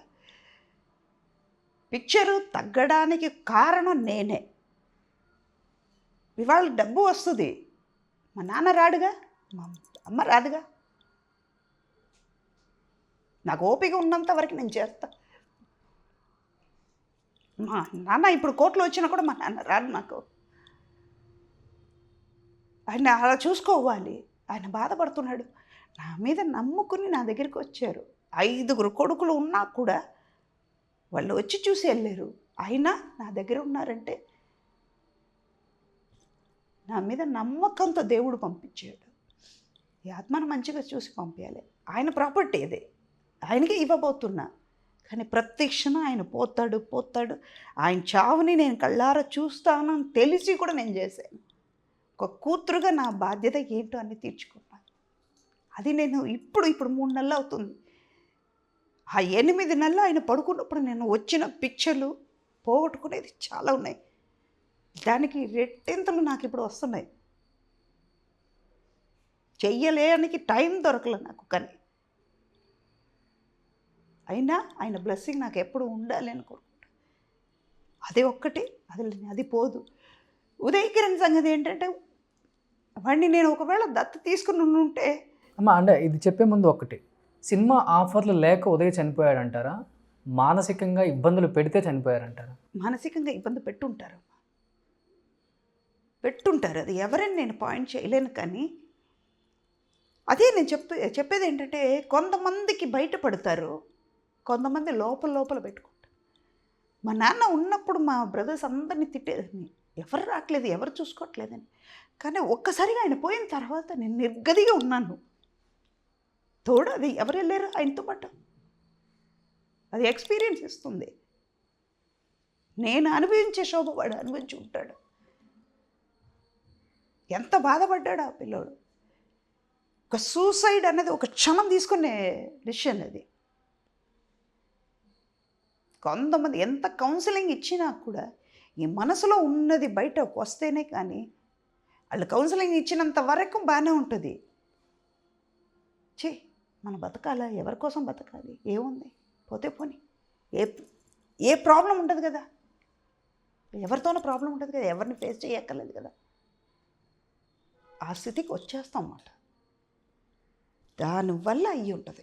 లాస్ట్ స్టేజ్లో కలిసాడమ్మా మిమ్మల్ని? కలవలేదు కదా. ఫోన్ చేస్తే ఫోన్ ఎత్తాడు, వాళ్ళ మేనేజర్కి ఫోన్ చేస్తే సరిగా సమాధానం లేదు. మా హెయిర్ డ్రెస్సర్ని కూడా వెళ్ళి చూడమన్నాను, పలకరించడే, లేడు. లాస్ట్ 3-4 months అసలు కనెక్షన్లే లేకుండా పోయేది. ఒక్కవేళ దేవుడు ఎందుకు ముందు తీసుకెళ్ళాడంటే, ఒకవేళ నేను దత్తి తీసుకుని ఉంటే ఈ పుత్రశోకం నేను అనుభవించేది అన్నేమో. మీరు ఫిక్స్ అయ్యారు తీసుకుందామని? పేపర్స్ అన్నీ కూడా రెడీ అయింది కదా. వాడి ఏజ్కైనా పర్వాలేదు, మేజర్ అయినా కూడా పర్వాలేదు. నా ప్రాపర్టీ వాల్యుయేషన్ అంతా పెట్టేసి లాయర్ని పెట్టి ఇంకా 2 monthsలో దత్తు తీసుకుందాం అనుకుంటున్నాను. వాడు సిద్ధమయ్యాడు. 3 monthsలో అన్నీ జరిగిపోయినాయి. ఆ తర్వాత అన్ని కనెక్షన్ కట్ అయిపోయి దేవుడు అందుకే పెట్టుంటాడేమో, అందుకే దత్తొద్దు, ఒక కారణం, రీజన్ ఉంది. తర్వాత నాకు ఇప్పుడు అర్థమవుతుంది. ఏది శాశ్వతం కాదు, జననం అని ఉంటే మరణం అని ఉంటుంది. ఒంటరిగానే వచ్చి ఒంటరిగానే పోతావు. అందరూ సౌందర్య అమరు కాదు, ఇద్దరు కలిసే పోతావు. అనేది ఎవరికో లక్షల్లో ఒకరికి రాసి ఉంటుంది అంతే. గుర్తుంటారు దేవుళ్ళు వాళ్ళు. కానీ వీడి విషయంలో ఏమైంది, వాడు పోవడం వల్ల వాడు ఒకవేళ నాకు తలకరువి పెట్టే ముందు వాడిపోయాడు కదా, అది నేను తట్టుకోగలుగుతానా? అందుకే వరకు వచ్చి ఆపేసి దేవుడు వాడిని తీసుకెళ్ళిపోయారు. అంటే లాస్ట్ టైం కూడా చనిపోయే ముందు మీ దగ్గరకు వచ్చి కాళ్ళు పట్టుకుని కూడా ఏడ్చాడు. అమ్మా నేను ఒంటరి అయిపోతున్నానమ్మా, ఎందుకురా నువ్వు వచ్చేయరా, ఇంట్లో ఉండరా, ఎక్కడ పోతావు నువ్వేం పిక్చర్ చెయ్యక్కర్లా, ఏదో బిజినెస్ పెట్టేస్తా, చూసుకో, పిక్చర్స్ వద్దు, ఏం వద్దు. సాక్షి చలపతిరావు గారు ఉన్నారు, అంత బాధపడ్డాడు పాపం. అదేనండి, ఒక ప్రాబ్లం రావచ్చు పోవచ్చు, ప్రాబ్లమే లైఫ్ అయితే విరక్తి వచ్చేస్తుంది. ఎక్స్ట్రీమ్ లెవెల్కి వెళ్ళిపోయాడు వాడు, చిన్న వయసు. ఒక్కసారిగా డెడ్ బాడీ చూసినప్పుడు ఏమనిపించింది? బాడీని చూడలేదుగా, నేను పంపించలేదు కదా వీళ్ళు, నాగార్జున గారు. ఒక లైలా కోసం షూటింగు, ప్యాకర్సన్ మూవీస్ వాళ్ళు షూటింగ్లో, శంషాబాద్ దగ్గర షూటింగ్లో ఉన్నా నేను. నాకు పొద్దునే తెలియదు అది. Morning as it is 8 o'clock నేను వెళ్ళిపోయాను లొకేషన్కి. కొంతసేపట్లో న్యూస్ వస్తుంది, మా హెయిర్ డ్రెస్సర్ చెప్తున్నాడు, అక్కడ మేనేజర్ వాళ్ళు మాట్లాడుకుంటే విన్నాను అనమాట. ఉదయకరించి చెప్పాను. టీవీ చూడలేదు, పేపర్ చదవను నేను ఎక్కువ, నాకు తెలియదు, వీళ్ళు ఎవరు నాకు చెప్పలేదు. హెయిర్ డ్రెస్సర్ని అడిగితే అవునమ్మా నిన్న సూసైడ్ చేసుకున్నాడంట. అరే మనకు చెప్పలేదు ఏంట్రా అని. ఈ లోపు నాగార్జున గారు మేనేజర్కి ఫోన్ చేసి చెప్పారంట, తన్ని పంపించకండి, చాలా ఎమోషన్ అవుతుంది తను, మీరు పంపించకండి తన్ని. పంపించలేదు వాళ్ళు, షూటింగ్ ఉందని. షూటింగ్ చేయలేకపోతున్నాను నేను. ఈవినింగ్ కాండోలెన్స్ మీటింగ్కి వచ్చి తట్టుకోలేక వాడు ఫోటో చూసి ఒక్క మాట అడిగా. ఇది మా మదర్ నేర్పించింది, ఏదైనా చెయ్యలేను అంటే ఎందుకు చెయ్యలేను అని ఒక మాట అడుగు. చెయ్యలేను అన్నది వెనకెళ్ళిపోతుంది, ఎందుకు అనేది ముందు నిలబడిపోద్ది. నీకు చేస్తానని వచ్చేస్తుంది. వాడిని ఒకే మాట అడిగా, ఎందుకు చావాలనిపించిందిరా నీకు? వాడు ఎందుకు చావాలని అనుకుని ఉంటే బయటకు వచ్చేవాడు కదా, వాడికి ఎందుకు అన్నది రాలేదు, చావాలి అన్నది మాత్రమే ఉండిపోయింది వాడికి. అప్పుడు మా నాన్నగారిది 87 years, ఆయన బాధపడ్డారు, అన్నీ చూసారు, వెళ్ళిపోయింది. ఆయన ఎప్పటికైనా ఈ బాధల నుంచి వెళ్ళిపోవాలనే కోరుకునేదాన్ని, బాధపడకూడదు అని అనుకునేదాన్ని. ఎందుకంటే ఆయన హెల్త్ ఇష్యూ, ఇది ఏజ్. కానీ వీడిది అలా కాదు కదా. అలాంటిది బాలచంద్ర గారు ఏంటంటే ఒక్క క్షణం మనిషి కూర్చోడు. ఆయన అటు ఇటు తిరుగుతూనే ఉంటారు. అలాంటి వారు ఒక్కసారిగా హాస్పిటల్లో పడిపోతే ఆ మానిటరు, ఆ ట్యూబు, ఆక్సిజన్ పైప్ అన్నీ చూసేటప్పటికి తట్టుకోలేక నేను వచ్చాను అన్నమాట. నారాయణరావు ఫోన్ చేసి నేను ఏడుస్తున్నాను, చూడలేకపోతున్నాను మన సార్ని. ఆయన పరిగెత్తేది చూసాం. నాకు ఇవాళ నేను నడుస్తున్నాను, ఇవాళ నేను సంపాదిస్తున్నాను, నాకు నడక నేర్పించింది వాళ్ళే. ఈ ఇండస్ట్రీలో నడక నేర్పించింది వాళ్ళే కదా. ఆయన లేకపోవడం నాకు బాధే. ఇప్పుడు మిగతా వాళ్ళు వస్తున్నారు పోతున్నారు, ఆర్టిస్టులు చాలామంది పోతున్నారు. రేపు నేను పోతే కూడా చాలామందికి బాధ ఉంటుంది. కానీ మనలో బాధ పెట్టింది కొంతమంది. మా మదర్ది కూడా నేను పెద్దగా అనిపించలే, సడన్గా పోయారు, ఇది ఎలా తీసుకుంటామని కొన్నాళ్ళు ఉండింది. కానీ మా నాన్నగారిది అలా కాదు, ఉదయ్ది అలా కాదు, బాలచంద్ర గారు కళ్ళ ముందు చూశాను కదా వాళ్ళని, దాది ఎఫెక్ట్ బాగా. ఉదయకరణ అంటే ఏం చెప్తారమ్మ ఒక్కసారి? దేవుడికే తెలియాలి. ఎందుకు అలాంటి ఒక క్యారెక్టర్ పుట్టించాడు. ఎందుకు అవన్నీ జరిపాడు, ఎందుకు అవన్నీ తీర్చాడు, సమాధానం వాడు చెప్పాలి. చాలాసార్లు అన్నారు బంటి నా కడుపును పుట్టాడు, ఉదయ్ నా కడుపును పుట్టలేదు అని. ఈ డైలాగు అసలు ఎంతమంది ఇది చేసిందో తెలుసు మాకు కూడా. అప్పుడు చూద్దాం, నెక్స్ట్ జన్మ అన్నది నాకు వద్దు, ఇలాంటి వాళ్ళు పుట్టించవద్దు. చిన్న వయసులో నేను ఇప్పుడు కూడా నేను కంట్రోల్ చేసుకునేది ఒక్కటే, ఒకవేళ వాడిని దత్తు తీసుకుని ఉండుంటే వాడి చావు నేను కళ్ళాలో చూడాల్సింది వచ్చి ఉంటుంది కదా. ఒక తల్లిగా నేను చూడలేను, ఇప్పుడే చూడలేను అన్నప్పుడు ఆ సిచ్యువేషన్ వేరే కదా. అందుకే దేవుడు అలా పెట్టాడు. మీది లవ్ మ్యారేజే కదమ్మా. ఇంత హోమ్లీగా ఉండే సుధమ్మకు కూడా లవ్ మ్యారేజ్. కొన్ని తప్పదు కదా, అన్నీ చూడాలి లైఫ్లో. ఎప్పుడు ఈ చీరలోనే ఉంటారా? ఎప్పుడన్నా అనిపించిందా జీన్స్లు ఇవన్నీ? జీన్స్ అవన్నీ వేసుకునేదాన్ని బిఫోర్ మ్యారేజ్. ఆ తర్వాత ఇప్పుడు కూడా సల్వార్ అవన్నీ, ఓన్లీ మూవీ వరకు వచ్చేటప్పుడు శారీస్, ఎందుకంటే అమ్మలా కనపడాలి కదా. ఇలా చూస్తే మిమ్మల్ని బయట మాకు కూడా చూడాలనిపిస్తుంది, అలా చూడలేమేమో అసలు నాకు తెలిసి. కానీ శారీలో ఒక అందం ఉంటుంది, ఎంత డ్రెస్ ఎంత కవర్ వేసుకున్నా కూడా. ఇప్పుడు నార్త్ ఇండియాలో కొని వాళ్ళ వాతావరణం బట్టి ఆ డ్రెస్ వేసుకుంటారు. మన ట్రెడిషన్ వైజ్ సౌత్లో చూసుకుంటే అందమని చూస్తే శారీయే. ఒకసారి మీ లవ్ స్టోరీ. లవ్ స్టోరీ ఏం పెద్దగా ఉంది, అన్నీ ప్రాబ్లమ్స్ చూసుకుని తర్వాత వాళ్ళు ఒప్పుకోలేక వీళ్ళు ఒప్పుకోలేక నేను చేసుకుంటాం అన్నప్పుడు, మొండిగా ఉన్నప్పుడు ఓకే పోండి మీ బాధ మీరు పడండి అని చేపించారు. ఎందుకు పెద్ద ఫార్మాస్యూటికల్ రన్ చేస్తున్నారు కదా. ఉన్నా కూడా అదే లవ్ కదా, వద్దంటారు. అన్నలు నలుగురు అన్నలు పెద్ద సీన్ నడిచింది అప్పుడు. ఇప్పుడే వద్దు అనుకున్నప్పుడు అప్పుడు జరుగుతాయా? ఓకే అంటారా? కానీ ఒప్పుకున్నారు, హ్యాపీగానే ఉన్నాం కదా, ఇంకే. సరే, మీ లవ్ మ్యారేజ్ మీ ఇంట్లో ఒప్పుకోకపోయినా కానీ చేసుకున్నారు, కానీ మీ అబ్బాయి లవ్ మ్యారేజ్ చేసుకునేటప్పుడు మీరు ఎందుకు ఒప్పుకోలేకపోయారు మరి? ఒప్పుకోలేదంటే కళ్ళ ముందు కొన్ని చూశాను. వద్దు అంటే వినాలి. మేము ఎదిరించి పెళ్లి చూసుకోలేదు కదా, కానీ వాడు అలా చేయలేదు కదా, అందుకే వచ్చింది గొడవ. వదిలేద్దాం, కానీ పాతది మాట్లాడితే బాధగానే ఉంటుంది. కానీ ఇప్పుడు హ్యాపీ కదా బాబు? ఎక్కడ ఉన్నా హ్యాపీగా ఉంటే చాలు. అమెరికా కోళ్ళు బాగానే ఉండండి, ఎక్కడో దూరంగా ఉన్నారు, సంతోషంగా ఉంటారు. కలుస్తారమ్మా? మీరు యూఎస్ వెళ్ళినా కానీ కలవరు, టచ్ లేరు అసలు ఫోన్లో కూడా? మీరు ఒప్పేసుకున్నారు కదా, ఇంకా అయిపోయింది కదా. అది వాడు తెలియాలి కదా, నాకొద్దు అన్నప్పుడు నేను మొండిగా. ఇప్పుడు నా వయసు వచ్చినాక తెలుస్తుంది వాళ్ళకి. అమ్మ గుర్తు రావట్లేదు అబ్బాయికి? అమ్మాయి గుర్తుకొస్తుంది కాబట్టి అమ్మ గుర్తు రాలేదు. ఎలా ఇంత ఈజీగా తీసుకున్నారు దీన్ని కూడా? అందుకే అమృతం అన్నది. ఇప్పుడు అర్థమైందా ఎలా ఉన్నానన్నది? జరుగుతాయి అన్నిటికీ ఒక రీజన్, ఒక టైం వస్తుంది. ఇప్పుడు బాధపడితే మాత్రం ఏమవుతుంది, ఒక క్షణం. ఇప్పుడు కొన్ని విషయాల గురించి మాట్లాడి బరువెక్కింది, గుండె బరువెక్కింది నాకు. ఒక క్షణం నాలో నుంచి బయటకు రావాలి అని దిగమింగుకున్నాను, ఏది జరగదు వస్తుందా. ఇప్పుడు నా బాధ చెప్పుకుని 10 మంది బాధ పెట్టడం కన్నా సంతోషంగా వాళ్ళు కూడా నవ్వుకుంటే వాళ్ళు హెల్తీగా ఉంటారు, నేను హెల్తీగా ఉంటాను కదా.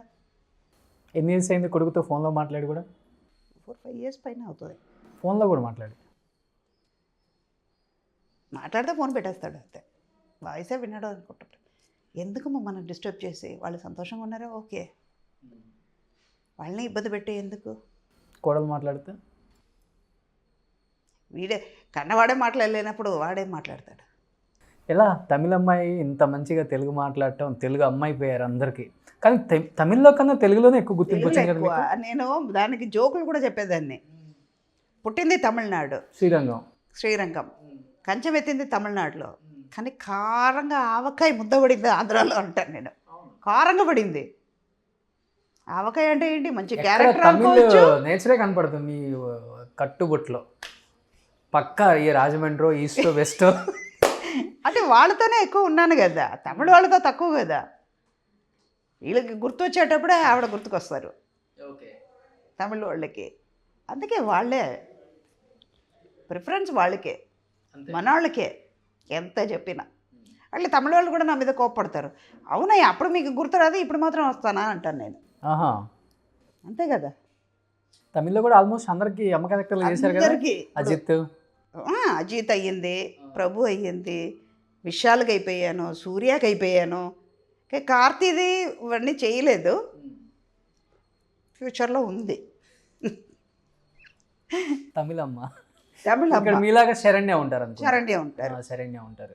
అప్పుడు యాక్టింగ్ అన్నా కానీ అదంతా కూడా గోల్డెన్ డేస్ అమ్మ. మీరు యాక్ట్ చేసినప్పుడు డైమండ్, గోల్డెన్ కదా, డైమండ్స్.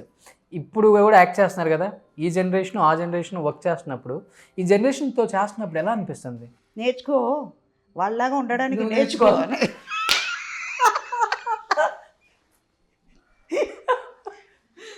నేను కూడా వాళ్ళు అయినో చెప్పడానికి ముందే అయినో వాళ్ళు స్టైల్ లేకుండా చెప్తారు, నేను విత్ పర్ఫార్మెన్స్ చెప్తున్నాను. అదే డిఫరెన్స్. కానీ అన్నీ ఈజీ అయిపోయింది ఇప్పుడు. అవును, అన్నీ ఈజీయే. అప్పుడు పర్ఫార్మెన్స్ చెయ్యాలి, ఇప్పుడు చెయ్యక్కర్లేదు. అది ఒకటే తేడా, మిగతా అన్నీ సేమే. అంతేనా? సింగిల్ వాడే. ఎందుకంటే ఇప్పుడు తరంతో యాక్ట్ చేస్తున్నారు కాబట్టి, అంతా కావాల్సిన వాళ్ళు కాబట్టి అందుకని ఎక్కువ మాట్లాడకూడదు.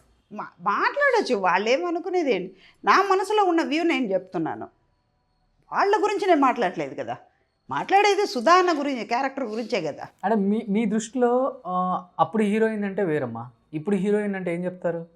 చాలేస్తుంది, చెట్టు చుట్టూ డాన్స్ చేయడానికి, 2 సీన్ చేయడానికి. అప్పుడు పెర్ఫార్మెన్స్ ఉంటేనే హీరోయిన్. ఇది మొన్నటి వరకు 2000 వరకు కూడా హీరోయిన్స్కి ఇంపార్టెన్స్ ఉండేది. ఇప్పుడు ఎక్కడ ఉంది? ఏ హీరోయిన్కి ఎప్పుడో ఒక నయనతార, ఒక అనుష్క, తమన్నా, ఓకే.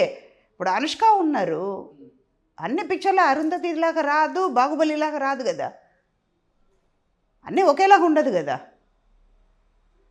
ఎన్నాళ్ళు అదే బాహుబలి మేము చూస్తూ ఉంటాం. నాకు చేంజ్ కావాలి కదా. పొద్దున పులిహార తింటున్నాం. మీరు కూడా పులిహార బాగా తీసుకెళ్తారు సెట్. అయ్యో మళ్ళీ వచ్చింది. పులిహార చేస్తారా? రేపు బిర్యానీ తినాలని ఉంటుంది కదా, ఎల్లుండి పెరుగన్నం తింటే పోద్దు కదా. 2 రోజులు హెవీగా తిన్నాం కదా, అదే కదా ఇది కూడా. ఇప్పుడు పులిహార చేశారా మళ్ళీ?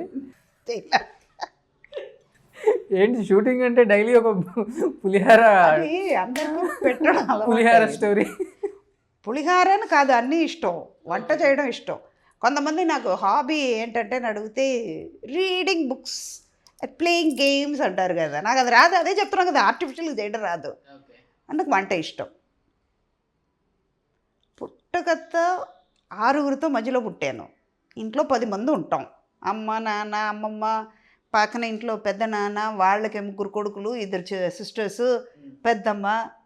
ఇక్కడి నుంచి అక్కడికి, అక్కడి నుంచి ఇక్కడికి అని ఉండేది కదా. చుట్టూ 20 మంది, ఒక రోజుకి పెళ్ళి వాతావరణమే ఉండేది ఇంట్లో.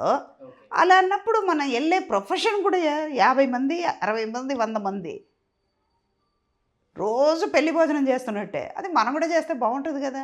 చిన్నప్పుడు అదే వాతావరణం పెరిగాం కాబట్టి పెట్టడం, చేసి తీసుకెళ్ళడం, అంతే. సెట్కి రాగానే సుధా పులిహార తెచ్చిందా తీసుకురామని చెప్పండి అంట. 2 రోజుల ముందు జరిగింది నాన్న, ఎంతో కాదు. అవునా?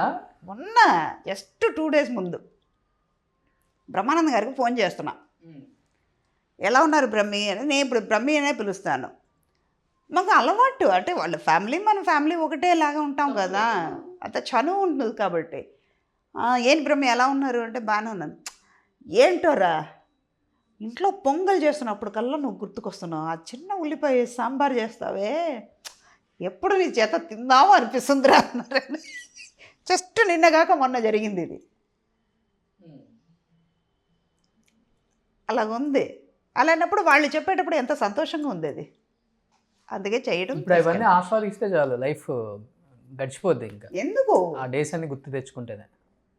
తినొచ్చు, మంచిగా చేసుకుంటే మంచిగా ఇంట్లో తినొచ్చు. నలుగురు తినేటప్పుడు ఇంకా హాయిగా ఉంటుంది. ఇంకేంటమ్మా సుధమ్మ, ఇంకా నెక్స్ట్ ఏంటి? సుధా గారు మళ్ళీ ఎప్పుడులాగే అమ్మ క్యారెక్టర్స్తో తెలుగు ఇప్పుడు ఇండస్ట్రీలో సుమంత్తో ఒకటి చేస్తున్నాను. తర్వాత గ్యాంగ్ లీడర్ 2 మన మోహన్ కృష్ణ అని, నానిది కాదు, నానిది కాదు, నాని చెయ్యాల్సింది అదేదో ప్రాబ్లం వచ్చిందని మోహన్ కృష్ణ అని ఒక అబ్బాయి తీసుకున్నాడు. అది చిరంజీవి గారు డై హార్ట్ ఫ్యాన్ అంట అబ్బాయి. ఓకే. తనే చేస్తున్నాడు. ఒక 60% అయిపోయిందంట. అదొకటి చేస్తున్నాను. తమిళ్లో ఒకటి తిరువాళర్ పంచాంగం అని ఒకటి చేస్తున్నాను. సైమన్ టెన్నిస్ ఇంకా కొత్తగా ఒక 2 సీరియల్ మొదలుపెట్టా. చూద్దాం అది కూడా ఎలా ఉందని. ఇందాక చెప్పాను కదా, ఒకరోజు పులిహార, ఒకరోజు బిర్యానీ, ఒకరోజు పెరుగన్నం అని. చూద్దాం, మనం సీరియల్ చేసాం. బాలచంద్ర గారు వాళ్ళందరూ, నేను తమిళ్లో ఒక 25 సీరియల్ చేశాను, మంచి పేరు ఉంది. ఇప్పుడు ఉన్న వాళ్ళతో ఇందాక ఎలాగా అన్నారే అది కూడా నేర్చుకోవాలి కదా. ఇప్పుడు ఉన్న సీరియల్ ఎలా ఉంటుందని తెలియాలి కదా అని సీరియల్ కూడా చేస్తున్నాను. మా టీవీలో చిట్టి తల్లి అని ఒకటి వస్తుంది, తమిళ్లో జీ తమిళ్లో నాచియార్పురం అని వస్తుంది. 2 క్యారెక్టర్ డిఫరెంట్ క్యారెక్టర్. ఇదేమో నీతి నిజాయితీ ఉన్న, తమిళ్లో నాచియార్పురంలో ఏంటంటే స్ట్రైట్ ఫార్వర్డ్గా నీతి నిజాయితీగా ఉన్న లాయర్. అక్కడ ఏంటంటే చిట్టి తల్లి కోసం బతికే ఒక, అక్కడ కూడా సాఫ్ట్ క్యారెక్టర్ అది. ఇదేంటంటే స్టబ్బన్గా ఉంటారు. డైవర్స్ ఇప్పించాలంటే కారణం ఉండాలి. లీడింగ్ లాయరు, దానికి కారణం ఉండాలి. ఆ కారణం గట్టిగా ఉంటే ఇమ్మీడియట్గా డైవర్స్కి అప్లై చేస్తే డైవర్స్ ఇప్పిస్తారన్నమాట. ఆడవాళ్ళంటే అంత మర్యాద కాదు. ఇన్ని క్యారెక్టర్స్ చేశారు కదా, అన్నీ ఎమోషనల్. ఇప్పటికి ఎన్ని ట్యాంకులు అయిపోయి ఉంటుంది గ్లిజరిన్ అసలుకి? దీనికి మన దాసరి గారు కూడా చెప్పారు, మేస్త్రి టైంలో అది పేపర్ చూపించారు. ఆర్ట్ కాస్టింగ్ ఫైల్ తీసుకొచ్చి చూస్తే పైన ఏమి రాసింది చూడు అన్నారు. దాసరి గారు, శ్రీహరి గారు, చంద్రమోహన్, సుధా రాశారు. రాసి బ్రాకెట్లో లీటర్ ఆఫ్ లీటర్స్ గ్లిజరిన్ అని రాశారు. ఏమనాలి? ఆయనే చెప్పేశారు కదా, ఫ్యాక్టరీ తీసుకుని ఉంటే బతికేదాన్ని ఏమో నేను, కానీ నాకు మాత్రమే పనికి వచ్చేది, మిగతా వాళ్ళకి ఎవరికి పనికిరాదు. అది అట్లా జోక్ చేసేవాళ్ళు. సుజాత గారు తర్వాత కన్నమ్మ గారు, వాళ్ళ తర్వాత సుజాత గారు ఉండేవాళ్ళు, తర్వాత జయసుధ తర్వాత సుధా వచ్చింది అని.